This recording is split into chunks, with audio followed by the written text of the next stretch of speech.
The story starts on a dark and stormy night in an old Chinese house. A group of men in black robes stood quietly in a line. One of them asked if anyone was there. The rain had formed puddles, and outside, a dirty child, soaked from the rain, looked at the men in black robes. Their stillness was creepy. Among them, a man with red eyes looked closely at the boy, wondering how he could be living in the empty martial academy. He called the boy a young warrior and politely asked if they could stay there for the night to get out of the rain. The boy watched them closely, curious about who they were. He was surprised they spoke so nicely, especially since he was just a kid. He thought they might see him as a young caretaker of the closed academy. Wanting to be polite, he greeted them back and figured they probably weren't bad people. He said he had been living in the empty academy for a few years and told them they could stay wherever they wanted. But he pointed to the pavilion where he stayed and asked them not to use it. The men thanked the young warrior for his kindness. Their leader told everyone to avoid the boys' pavilion and find shelter somewhere else. He asked if they understood, and they all said yes. They went to find their spots.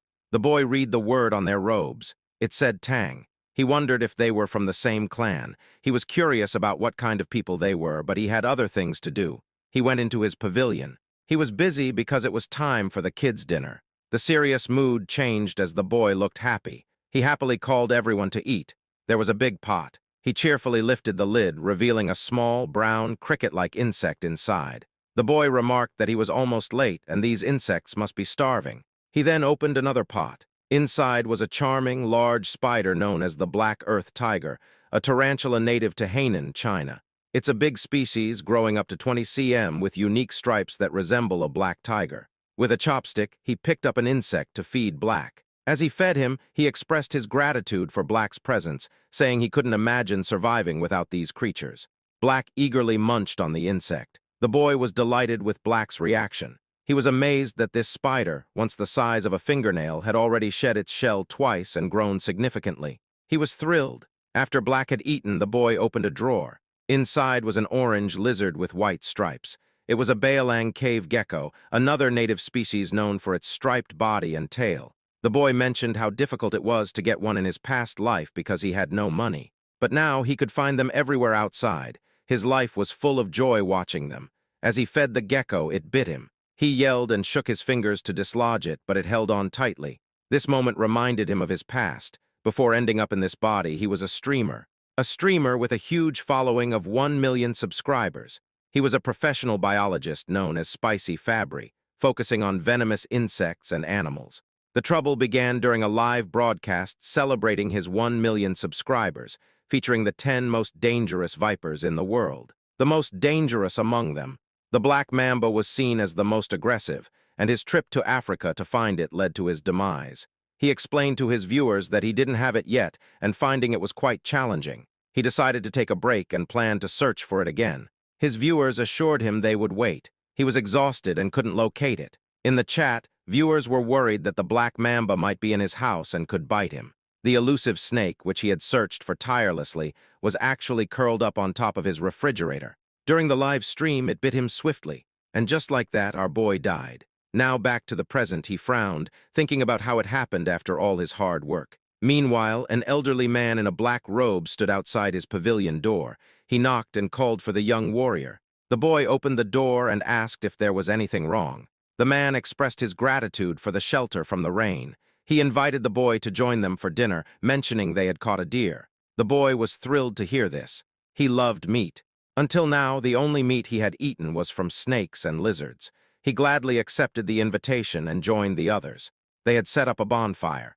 Everyone gathered around, watching the deer cook. The elder noticed the boy drooling at the sight and mentioned that the deer would take some time to be ready. In the meantime, he asked if he could ask a few questions. The boy felt a bit embarrassed for staring too long but agreed to answer. The elder asked if the boy lived alone and how old he was. The boy wasn't sure if he was 14 or 15. He decided to make up a story that he had hit his head as a child and didn't remember much. When asked if he stayed there by himself, he said yes, explaining he had no special talent. He just caught snakes and sold their skins to get by. The elder was surprised he did such a risky thing. The boy replied that he was used to it. Someone brought over some cooked meat so they could eat first. An old man commented that the young warrior must be hungry. The boy thanked the elder. He mentioned it had been a long time since he had any meat. As he bit into it, he looked genuinely happy. In his mind, he thought, "This is happiness." The older men watched him with smiles. They asked the boy to listen while he ate. The elder explained they were searching for something and asked if he had seen anything unusual. The elder hesitated about sharing more. The white-haired elder suggested to the patriarch that, since they owed the young warrior, it might be fine to tell him. Besides, the boy probably wouldn't understand, and living alone, he wouldn't spread the word. The patriarch agreed with his father and began to explain. They were looking for a centipede with a blue spot on its body. The boy was taken aback by this. They called it the blue spot centipede. It was large, so they thought the boy might have come across it. He asked how big it was. The patriarch said that if it were an adult, it could easily swallow someone the boy's size. The boy went pale at the idea of such a gigantic centipede. He started to question his assumption that he had just traveled back a few hundred years. Maybe he was in another world altogether. The white-haired man reassured him not to worry as they were close to catching it. The boy wondered if they intended to catch and raise it. The elders were puzzled by the idea of raising it. The white-haired elder was entertained and burst into laughter. They found the notion of raising a blue spot centipede amusing. The patriarch remarked on how funny the young warrior was.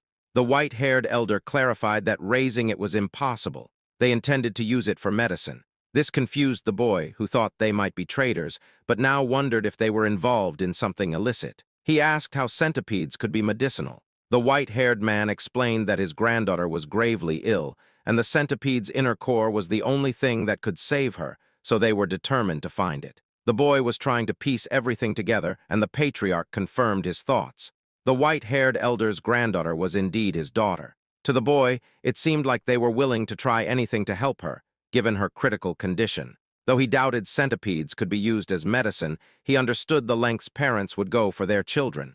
Feeling sympathy for both the girl and the centipede, and grateful for the meal the men provided, he decided to offer his help. He began speaking about the centipede, prompting the patriarch to ask if he had seen it. He replied no, but mentioned that while he might not know exactly what a blue spot centipede is, he might have an idea of where to find it. Despite his death by snake bite, Spicy Fabry was exceptionally knowledgeable about venomous creatures.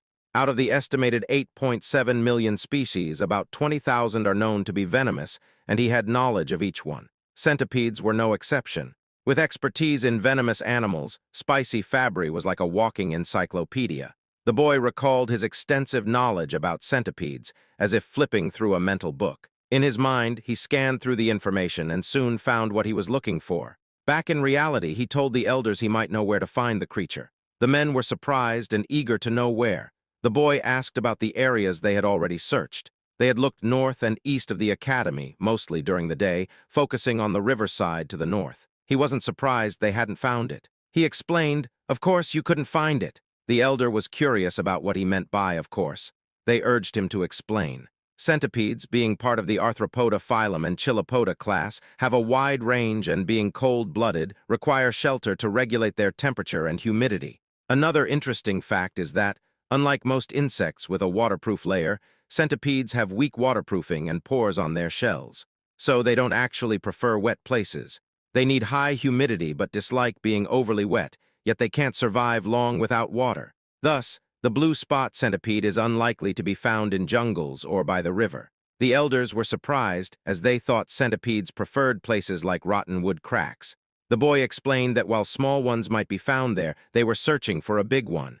Large centipedes can't stay in jungles or near river rocks because they wouldn't be able to hide. The elders exchanged glances, nodding in silent agreement. They asked where they could find the centipede, promising the boy a big reward if they succeeded. The boy smiled. He pointed west, suggesting they search the Rocky Mountains in that direction. Centipedes enjoy resting under warm rocks during the day and come out at night. A few hours later, they were at the Rocky Mountains, searching thoroughly. The patriarch stood atop a tall, narrow rock, watching closely. One man approached him, suggesting the young warrior might be mistaken. He decided it was time to call it a day. He ordered the signal arrow to be fired, gathering the search team.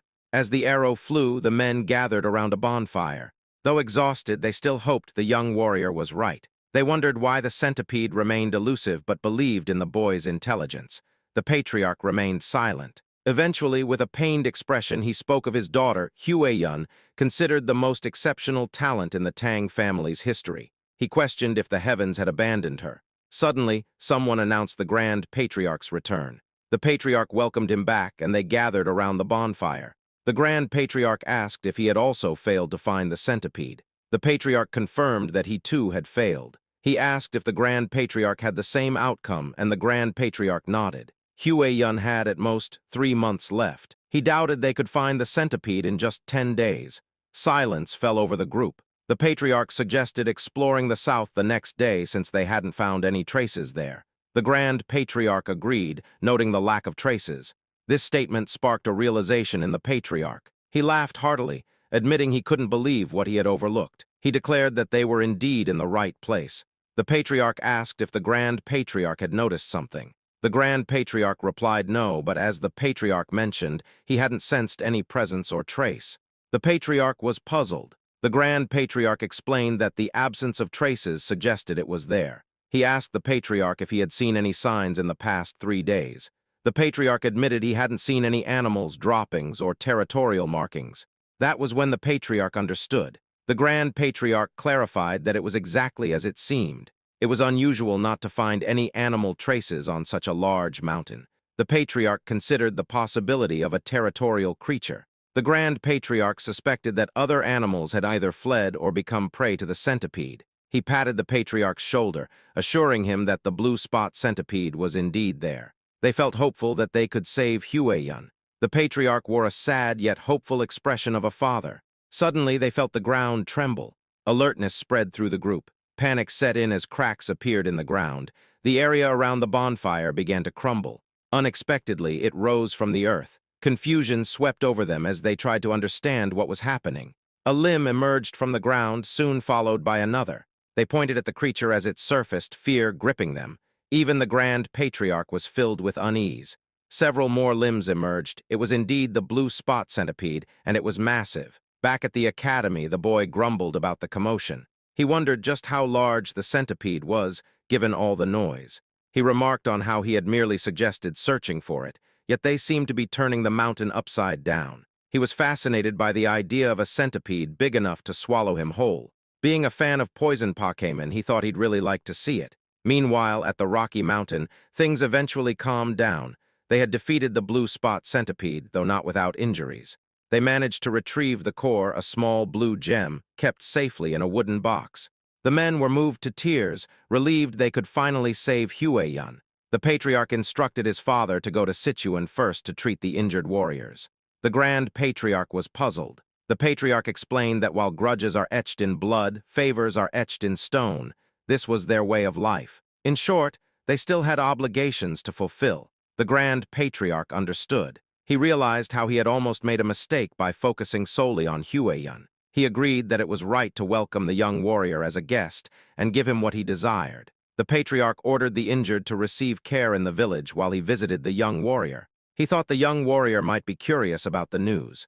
Meanwhile, back at the academy, the boy was being affectionately surrounded by 3 small, yellow Pokémon-like creatures. The young warrior faced a new challenge. He had unexpectedly become the caretaker of 3 baby blue spot centipedes. They looked like tiny caterpillars. They were cute and endearing, especially in the way they nuzzled against his face. As he looked at the pot, he remembered something.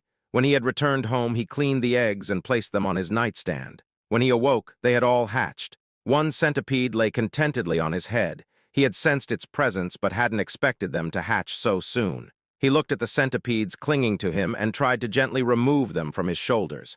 But there was a problem.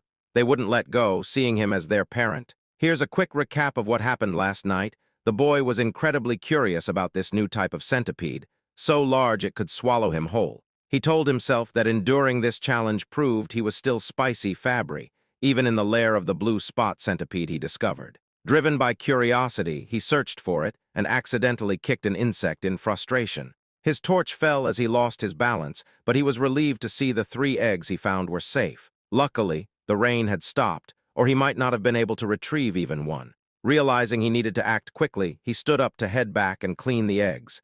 He secured them at his waist and reassured them that he'd give them a proper bath soon.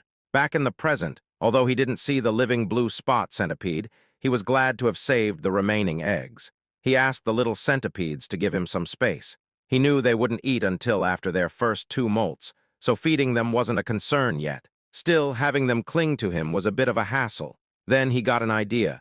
If he went into the water, maybe they'd let go. With a smirk, he decided to take a shower. The little centipedes probably didn't know what that meant, but one shivered in anticipation. A few hours later, the elder patriarch arrived at the academy. He approached the pavilion, knocked on the door, and asked if the young warrior was inside. There was no answer. He waited, then reached for the doorknob and decided to enter.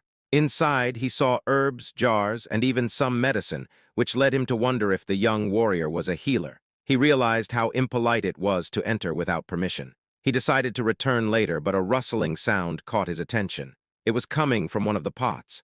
Curious, he turned back and opened the pot. To his surprise, there was a spider inside. His curiosity piqued. He turned to the drawers and pulled one open, revealing a gecko. He glanced around and checked another pot, discovering beetles within. There were also some eggs and dried snakes. It was astounding. He couldn't believe that the young warrior was raising venomous animals and their offspring. Even their Tang clan, known for handling venomous creatures, had only managed to extract poison but hadn't figured out how to increase eggs this way. He realized that saving his daughter's life was due to a small stroke of luck, but the true fortune was meeting the young warrior. Just then, the young warrior appeared and greeted him, noticing the elder's bandaged arm and expressing concern. The elder assured him it was nothing serious. He began to tell the young warrior something important but stopped abruptly, sensing an ominous energy. Suddenly, there was an explosion at the entrance behind the boy. Slowly, a silhouette emerged, revealing itself as it stepped forward. It resembled an ogre with one eye and a burned left side of its face. The elder instinctively pushed the young warrior aside, urging him to run. The boy was startled and confused. The monster let out a loud roar, assuming an aggressive stance. It moved swiftly, attacking with its hand. The elder blocked the attack with his uninjured arm, enduring great pain. The monster then pushed him back, sending him flying. Dust filled the air, causing the elder to cough, and he spat blood. He realized the monster's strength was comparable to that of his father. The elder urged the young warrior to run, but as the smoke cleared, it revealed the young warrior being choked and lifted by the monster. The young warrior coughed as the monster laughed loudly. The monster taunted, saying he heard the Tang clan had come to Hainan. No one expected the son of the myriad poison's divine sovereign to be injured and alone. The elder responded that he didn't know who the monster was and asked why they were being targeted, including the young warrior. The monster asked if the elder couldn't recognize him by his face and fist, introducing himself as Blood Hand Rakasa Takanyang. He said the elder's father was responsible for his disfigurement. The elder recognized the name, recalling that Takanyang had been struck by a poison palm and fell off a cliff, yet he survived. The elder pleaded for the young warrior's release, offering his own life in exchange, but Ayang refused. He vowed to kill anyone associated with the Tang clan. Inwardly, the elder cursed the demon, a term for a powerful martial artist causing harm. Ayang showed no intention of sparing the young warrior. The boy's face turned pale from lack of air. Ayang laughed and declared he would die. The young warrior weakly begged for mercy, nearing his limit. Suddenly, 3 pairs of fierce eyes appeared. The little centipedes dashed onto Ayang's arm. It was their moment to shine. These small but fierce centipedes attacked and bit Ayang all over. Ayang was bewildered by the centipedes and dropped the young warrior. Furious, he shouted that even centipedes couldn't harm him.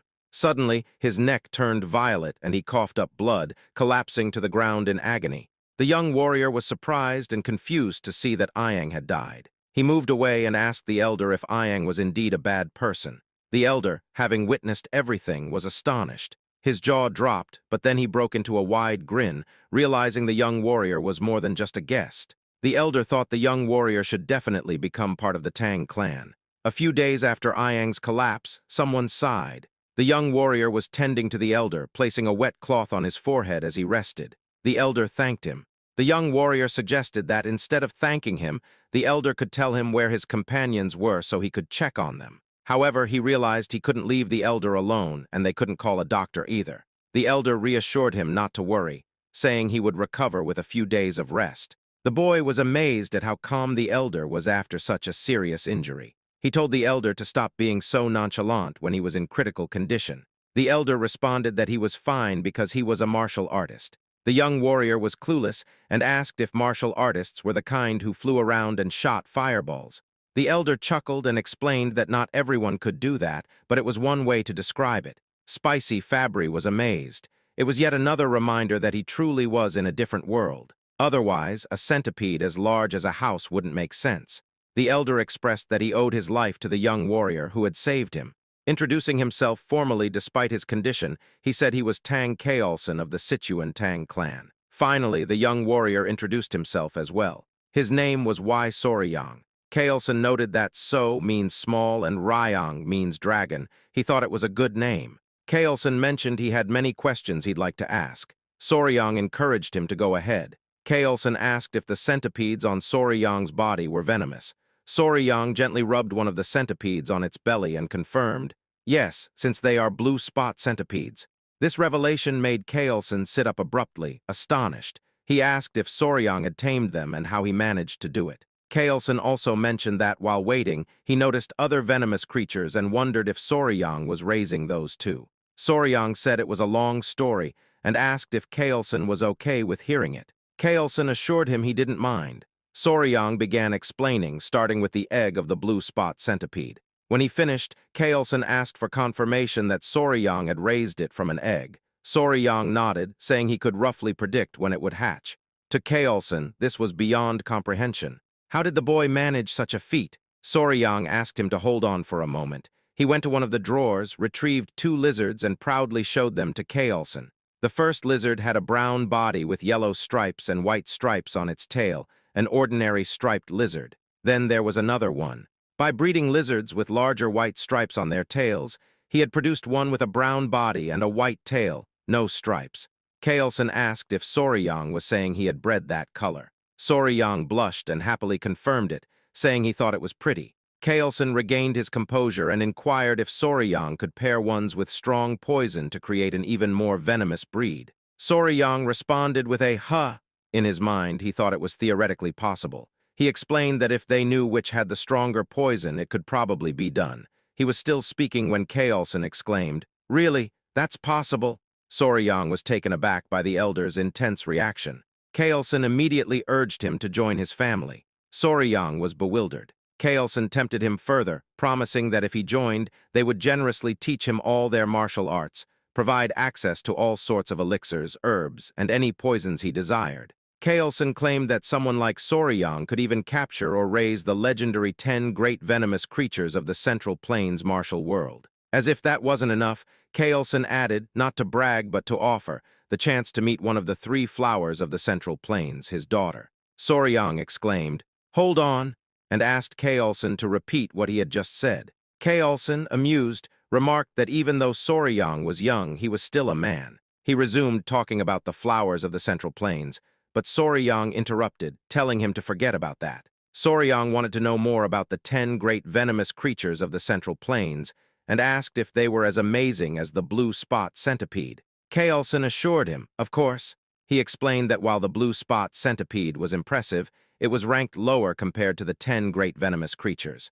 From giant scorpions to golden frogs that glitter like gold, whatever Soryang imagined, the reality was even more extraordinary. Kaolson smiled, seeing that he had successfully piqued Soryang's interest. Soryang looked excited, his eyes sparkling with curiosity. 2 days later, a Tang clan member was shocked to learn that Blood Hand Rakasa, Tak Ayang, had appeared. Kaolson explained that Ayang had been hiding and refining his martial arts, reaching a level close to his father's.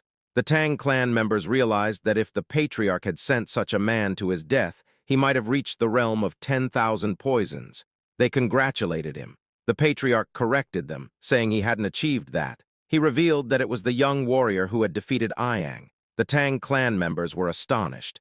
One member immediately clasped Soryang's hand, thanking him for saving the patriarch of the Sichuan Tang clan. They asked if he was an elder who had undergone rejuvenation. Soryang was puzzled. Seeing the confusion, the elder asked Soryang to demonstrate. The Tang clan members understood what was coming, and Soryang tapped his chest, calling out his little companions. The Tang clan members watched as Soryang's clothes rustled and 3 adorable centipedes peeked out, causing everyone to gasp. The little creatures crawled into view. Recognizing them as centipedes, the patriarch explained they were blue spot centipedes, and these small creatures had taken down Ayang. The clan members inquired about the poison. It was incredible that Soryang had managed to tame one. The patriarch explained that this was why they wanted to accept the young warrior as part of their clan. However, Soryang said he needed more time to think about it. A clan member told Soryang it was a great opportunity. The patriarch suggested they get moving, as he felt they shouldn't delay. Soryang asked if they were still searching for something. Kaelson paused before explaining that Blood Hand Rakasa, Tak Ayang, had practiced a martial art called the Blood Hand Poison Claw. It was a dark art requiring human blood and bone marrow to reach certain levels.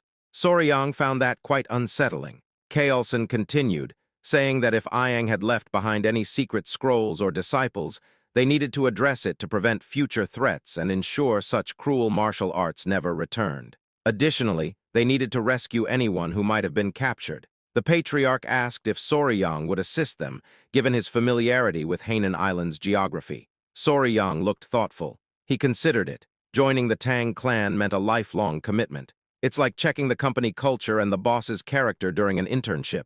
Soryang agreed to help once the patriarch recovered. They praised him for making the right decision. Soryang replied that helping meant saving lives, so of course he would assist. In his mind, he planned to use this opportunity to learn more about the Sichuan Tang clan. After all, skilled individuals often evaluate their potential employers. Kaelson needed 3 days to recover. They stopped by a village near the abandoned martial academy to locate the base of Blood Hand Rakasa, Tak Ayang. They inquired about any missing people. An old man mentioned that about 1 or 2 people go missing in the jungle each year, but there hadn't been any noticeable patterns of disappearance. Kaelson was deep in thought. They thanked the village chief for his help, and he humbly replied, "I am honored to assist the famous patriarch of the Sichuan Tang clan." They excused themselves, realizing they hadn't found any significant leads. As they walked through the forest, Soryang commented that there seemed to be nothing special about the village. Kaelson explained that when Ayang found them and revealed himself, it was near that area, but locating his base was proving difficult. Soryang also found it odd that there were no traces. He recalled what Ayang had said, which sparked a realization. He asked Kaelson if he remembered what Ayang said when he appeared. Kaelson admitted he didn't really recall, as he had been struck away by Ayang's attack at the time. Soryang reminded him that Ayang mentioned hearing that the Tang clan had come to Hainan, implying someone had informed him. Therefore, it was simple. They just needed to check the places the Tang clan had passed through in Hainan. Soryang suggested using Ayang's portrait to gather information. The others looked at Soryang in amazement. They found his insight remarkable. If Ayang had been informed by someone who saw the Tang clan, things would indeed be easier. They set off immediately and arrived at a village that seemed gloomy. A Tang clan member reported that, based on what he had heard at the port in Hainan, this village seemed to be the one. The elder noted that it was where the Halai people lived, hoping they wouldn't be hostile. The villagers appeared lifeless. The Tang clan called out to see if anyone was available, catching the attention of a villager. Upon seeing the Tang clan, the villagers asked what the Han people were doing there. An old man, possibly the village chief, approached them. The village chief held the hand of a little girl, flanked by 2 guards, all of whom looked unwell. Kaelson introduced himself. Soryang observed the interaction, noting how weak the child appeared and how lifeless the village seemed. An idea struck him. He noticed that other villagers looked droopy, as if they had taken some kind of medicine. The village chief assured them that no one was missing and nothing unusual was happening in their village. He urged them to leave. The elder began to comment on the disparity between the number of houses and people, but was interrupted by the village chief, who insisted there was nothing to concern themselves with. Once again, they were asked to go back. Kaelson and Soryang were taken aback. Kaelson whispered to Soryang, recalling his earlier comment that the Halai people were supposed to be friendly. Soryang had no response. He noticed the little girl again. She suddenly collapsed. Everyone was shocked. The village chief cradled her in his lap, tears welling up in his eyes. He pleaded with Meijin not to leave him, as she was his only remaining relative. He couldn't bear to see her sick, too. Kaelson approached the village chief, offering his limited knowledge in medical arts. He sought permission to help. The village chief asked if it was Central Plains Medical Arts.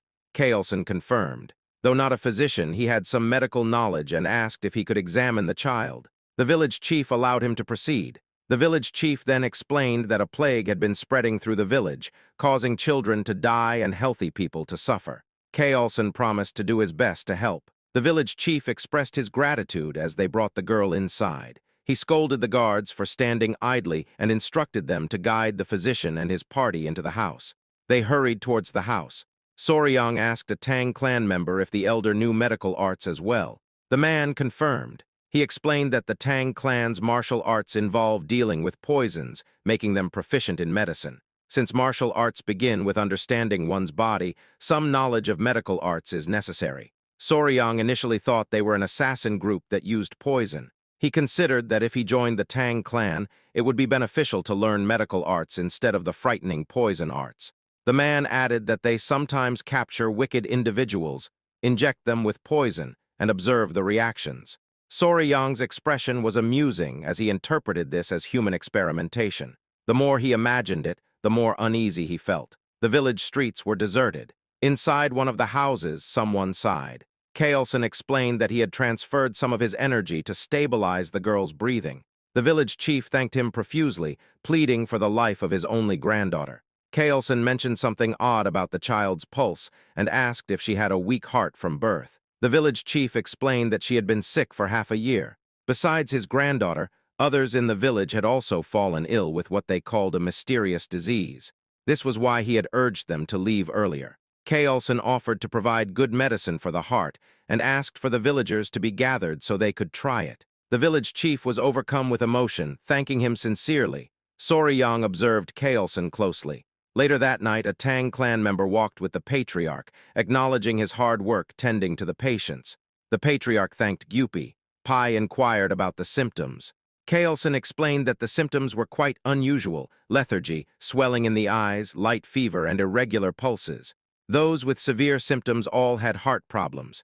Kaelson asked where Soryang was, and Pai replied that Soryang, likely exhausted from helping all day, had fallen asleep. He had left him in his room. Kaelson agreed, noting that Soryang had been following them without knowing any martial arts, which would naturally tire him out. Kaelson decided to check on him, and Pai offered to lead the way. They entered the room, finding Soryang sleeping soundly on the bed with his 3 centipedes resting in a basket. Kaelson peeked through the door. Noticing something, he immediately entered and raised his hand towards Soryang. His hand came down heavily, waking Soryang with a sting on his cheek. Kaelson was glaring at him. Soryang, confused by the sudden action, instinctively moved away, cradling his sore cheek. He gritted his teeth, growing angry, and demanded to know why Kaelson had done that, complaining about the pain. The elder apologized, explaining that there was a bug on Soryang's face and he had tried to catch it. Soryang found this hard to believe, but Kaelson asked him to listen. He explained that he had stopped by to check on Soryang before sleeping and had noticed a bug on his face. Given the many venomous insects in the area, Kaelson thought it was too dangerous to leave it there, so his hand acted on its own. He showed Soryang the bug, noting its size. Soryang was surprised to see it and then had a realization. He confirmed with Kaelson that although the patients exhibited various symptoms, they all had arrhythmia. Kaelson affirmed this. Soryang then identified the cause of the town's illness, pointing to the bug and saying it was the kissing bug, a species from the Reduviidae family. The kissing bug got its name because it often bites around the eye or lip area, sucking blood quietly, even more so than a mosquito. This is why they're also known as vampire or assassin bugs. While the bugs themselves aren't venomous, their stomachs are full of harmful parasites. When they bite, people can easily get infected through their excrement, leading to trypanosomiasis, also known as Chagas disease. This disease ranks 7th among the most deadly to humans. Soryang asked the village chief if the village dogs also showed symptoms similar to humans, like running out of breath easily. The village chief confirmed this and asked if the bug was responsible. Soryang affirmed it was. The chief asked if this meant they could save his granddaughter. Soryang said it was possible with the right medicine. Kaelson grinned. He asked Pai for his opinion, and Pai acknowledged the young warrior's true value. Soryang noticed their exchange and wondered what was going on. They reminded him that they were from the Sichuan Tang family. Soryang looked puzzled, and Kaelson repeated the statement. In his mind, Soryang wondered, so what? His expression was both annoyed and confused, which was amusing. Kaelson explained the concept of gu, described as venomous parasites or witchcraft, created by evil men in China. These men used the bugs to inflict pain or control others. Soryang found this incredible. Kaelson agreed, but noted that many martial artists had been killed by gu or forced to commit terrible acts, like harming their own families or becoming slaves to these evil men. This is why many have tirelessly sought an antidote to counteract goo. Kaelson explained that they were referring to cures that either expel the goo from the body or dissolve and kill them inside. Soryang started to understand. Kaelson then asked who might succeed in creating such a cure, and proudly declared that, of course, it was the great Sichuan Tang family. He assured them that if they had a remedy that could dissolve a fist-sized worm inside the body, a tiny bug wouldn't be a problem. He showed the curse melting orb, noting that even a small amount of the medicine should suffice. Soryang expressed his admiration, though he privately thought the name was quite fancy for an anti-parasitic drug. The Tang family assured the village chief that they could save his granddaughter. In the end, the villagers began to recover, starting with the chief's granddaughter. The chief was immensely relieved. The villagers' warm hospitality served as a delightful bonus. Their bright and cheerful demeanor affirmed the positive rumors about their personalities. Kaelson acknowledged that it would have been challenging without Soryang identifying the cause. He told everyone that the gratitude belonged to Soryang. The villagers thanked the young warrior, calling him their savior. Though the Tang family's medicine cured the villagers, Kaelson gave all the credit to Soryang. Seeing Soryang receive the thanks warmed Kaelson's heart, as if he were being thanked himself. Soryang was moved by this. The villagers celebrated, tossing Soryang into the air repeatedly. Later, the village chief whispered to Kaelson about their earlier conversation at the village entrance. Kaelson asked what it was about. The chief referred to the villagers with missing people. Kaelson remembered and asked for details. The old man, wishing to repay their kindness, shared a strange story he heard. Among the village women, one was from another village and told him about a tragedy a few years back where people disappeared. They believed they had found a lead. Kaelson asked the location of the village. The chief said it was a small village to the west. Upon arrival, they were greeted by the stench of corpses. They knew they were in the right place. Kaelson observed the scene. Corpses, trash, and bugs littered the area, with poison lingering in the air. Pai warned Soryang not to look due to the gruesomeness, but Soryang had already seen it all. A man pointed out something unusual, a gold chicken foot. It was pecking at the corpse of a snake. Just kidding, it was a mysterious bird. The bird had a golden tail, and its body was a mix of purple, pink, and black. It looked almost magical. One person couldn't bear to see the bird dishonoring the dead any longer and picked up a rock to throw at it. Kaelson tried to stop him, but it was too late. The rock missed, but they caught the bird's attention. The man was furious, but Kaelson placed a hand on his shoulder, cautioning him that something felt off. The bird spread its wings, releasing a miasma into the air. Soryang was taken aback as he watched the miasma melt the skeletons. Someone grabbed Soryang by the mouth to protect him. Kaelson quickly ordered everyone to run while covering Soryang's mouth and nose. He explained that the creature was a Jiniao, which means poison-feathered bird. After escaping to safety, the group gathered around Kaelson. He described the bird, noting its 5-foot wingspan. Its beak was sharp and bronze-colored, and its body was covered in purple feathers. When it spread its wings in anger, everything around it turned black and died, poisoned by its presence. It had a golden crown on its head, giving it a truly regal appearance. Kaelson identified it as a Gen or Jiniao. Soryang's eyes lit up with enthusiasm as he asked if it was one of the 10 great venomous creatures. Kaelson confirmed it was. He explained that the Jiniao occupied the top position among the great venomous creatures, known as the king of all venom. Soryang was thrilled. In his mind, even the venomous insects and snakes of Earth seemed tame compared to this creature. He marveled at how biochemical weapons seemed to roam freely in his current world. Kaelson mentioned that the Jiniao seemed to have been drawn there by snakes carrying venom. It said that the Jiniao only eats the heads of venomous snakes.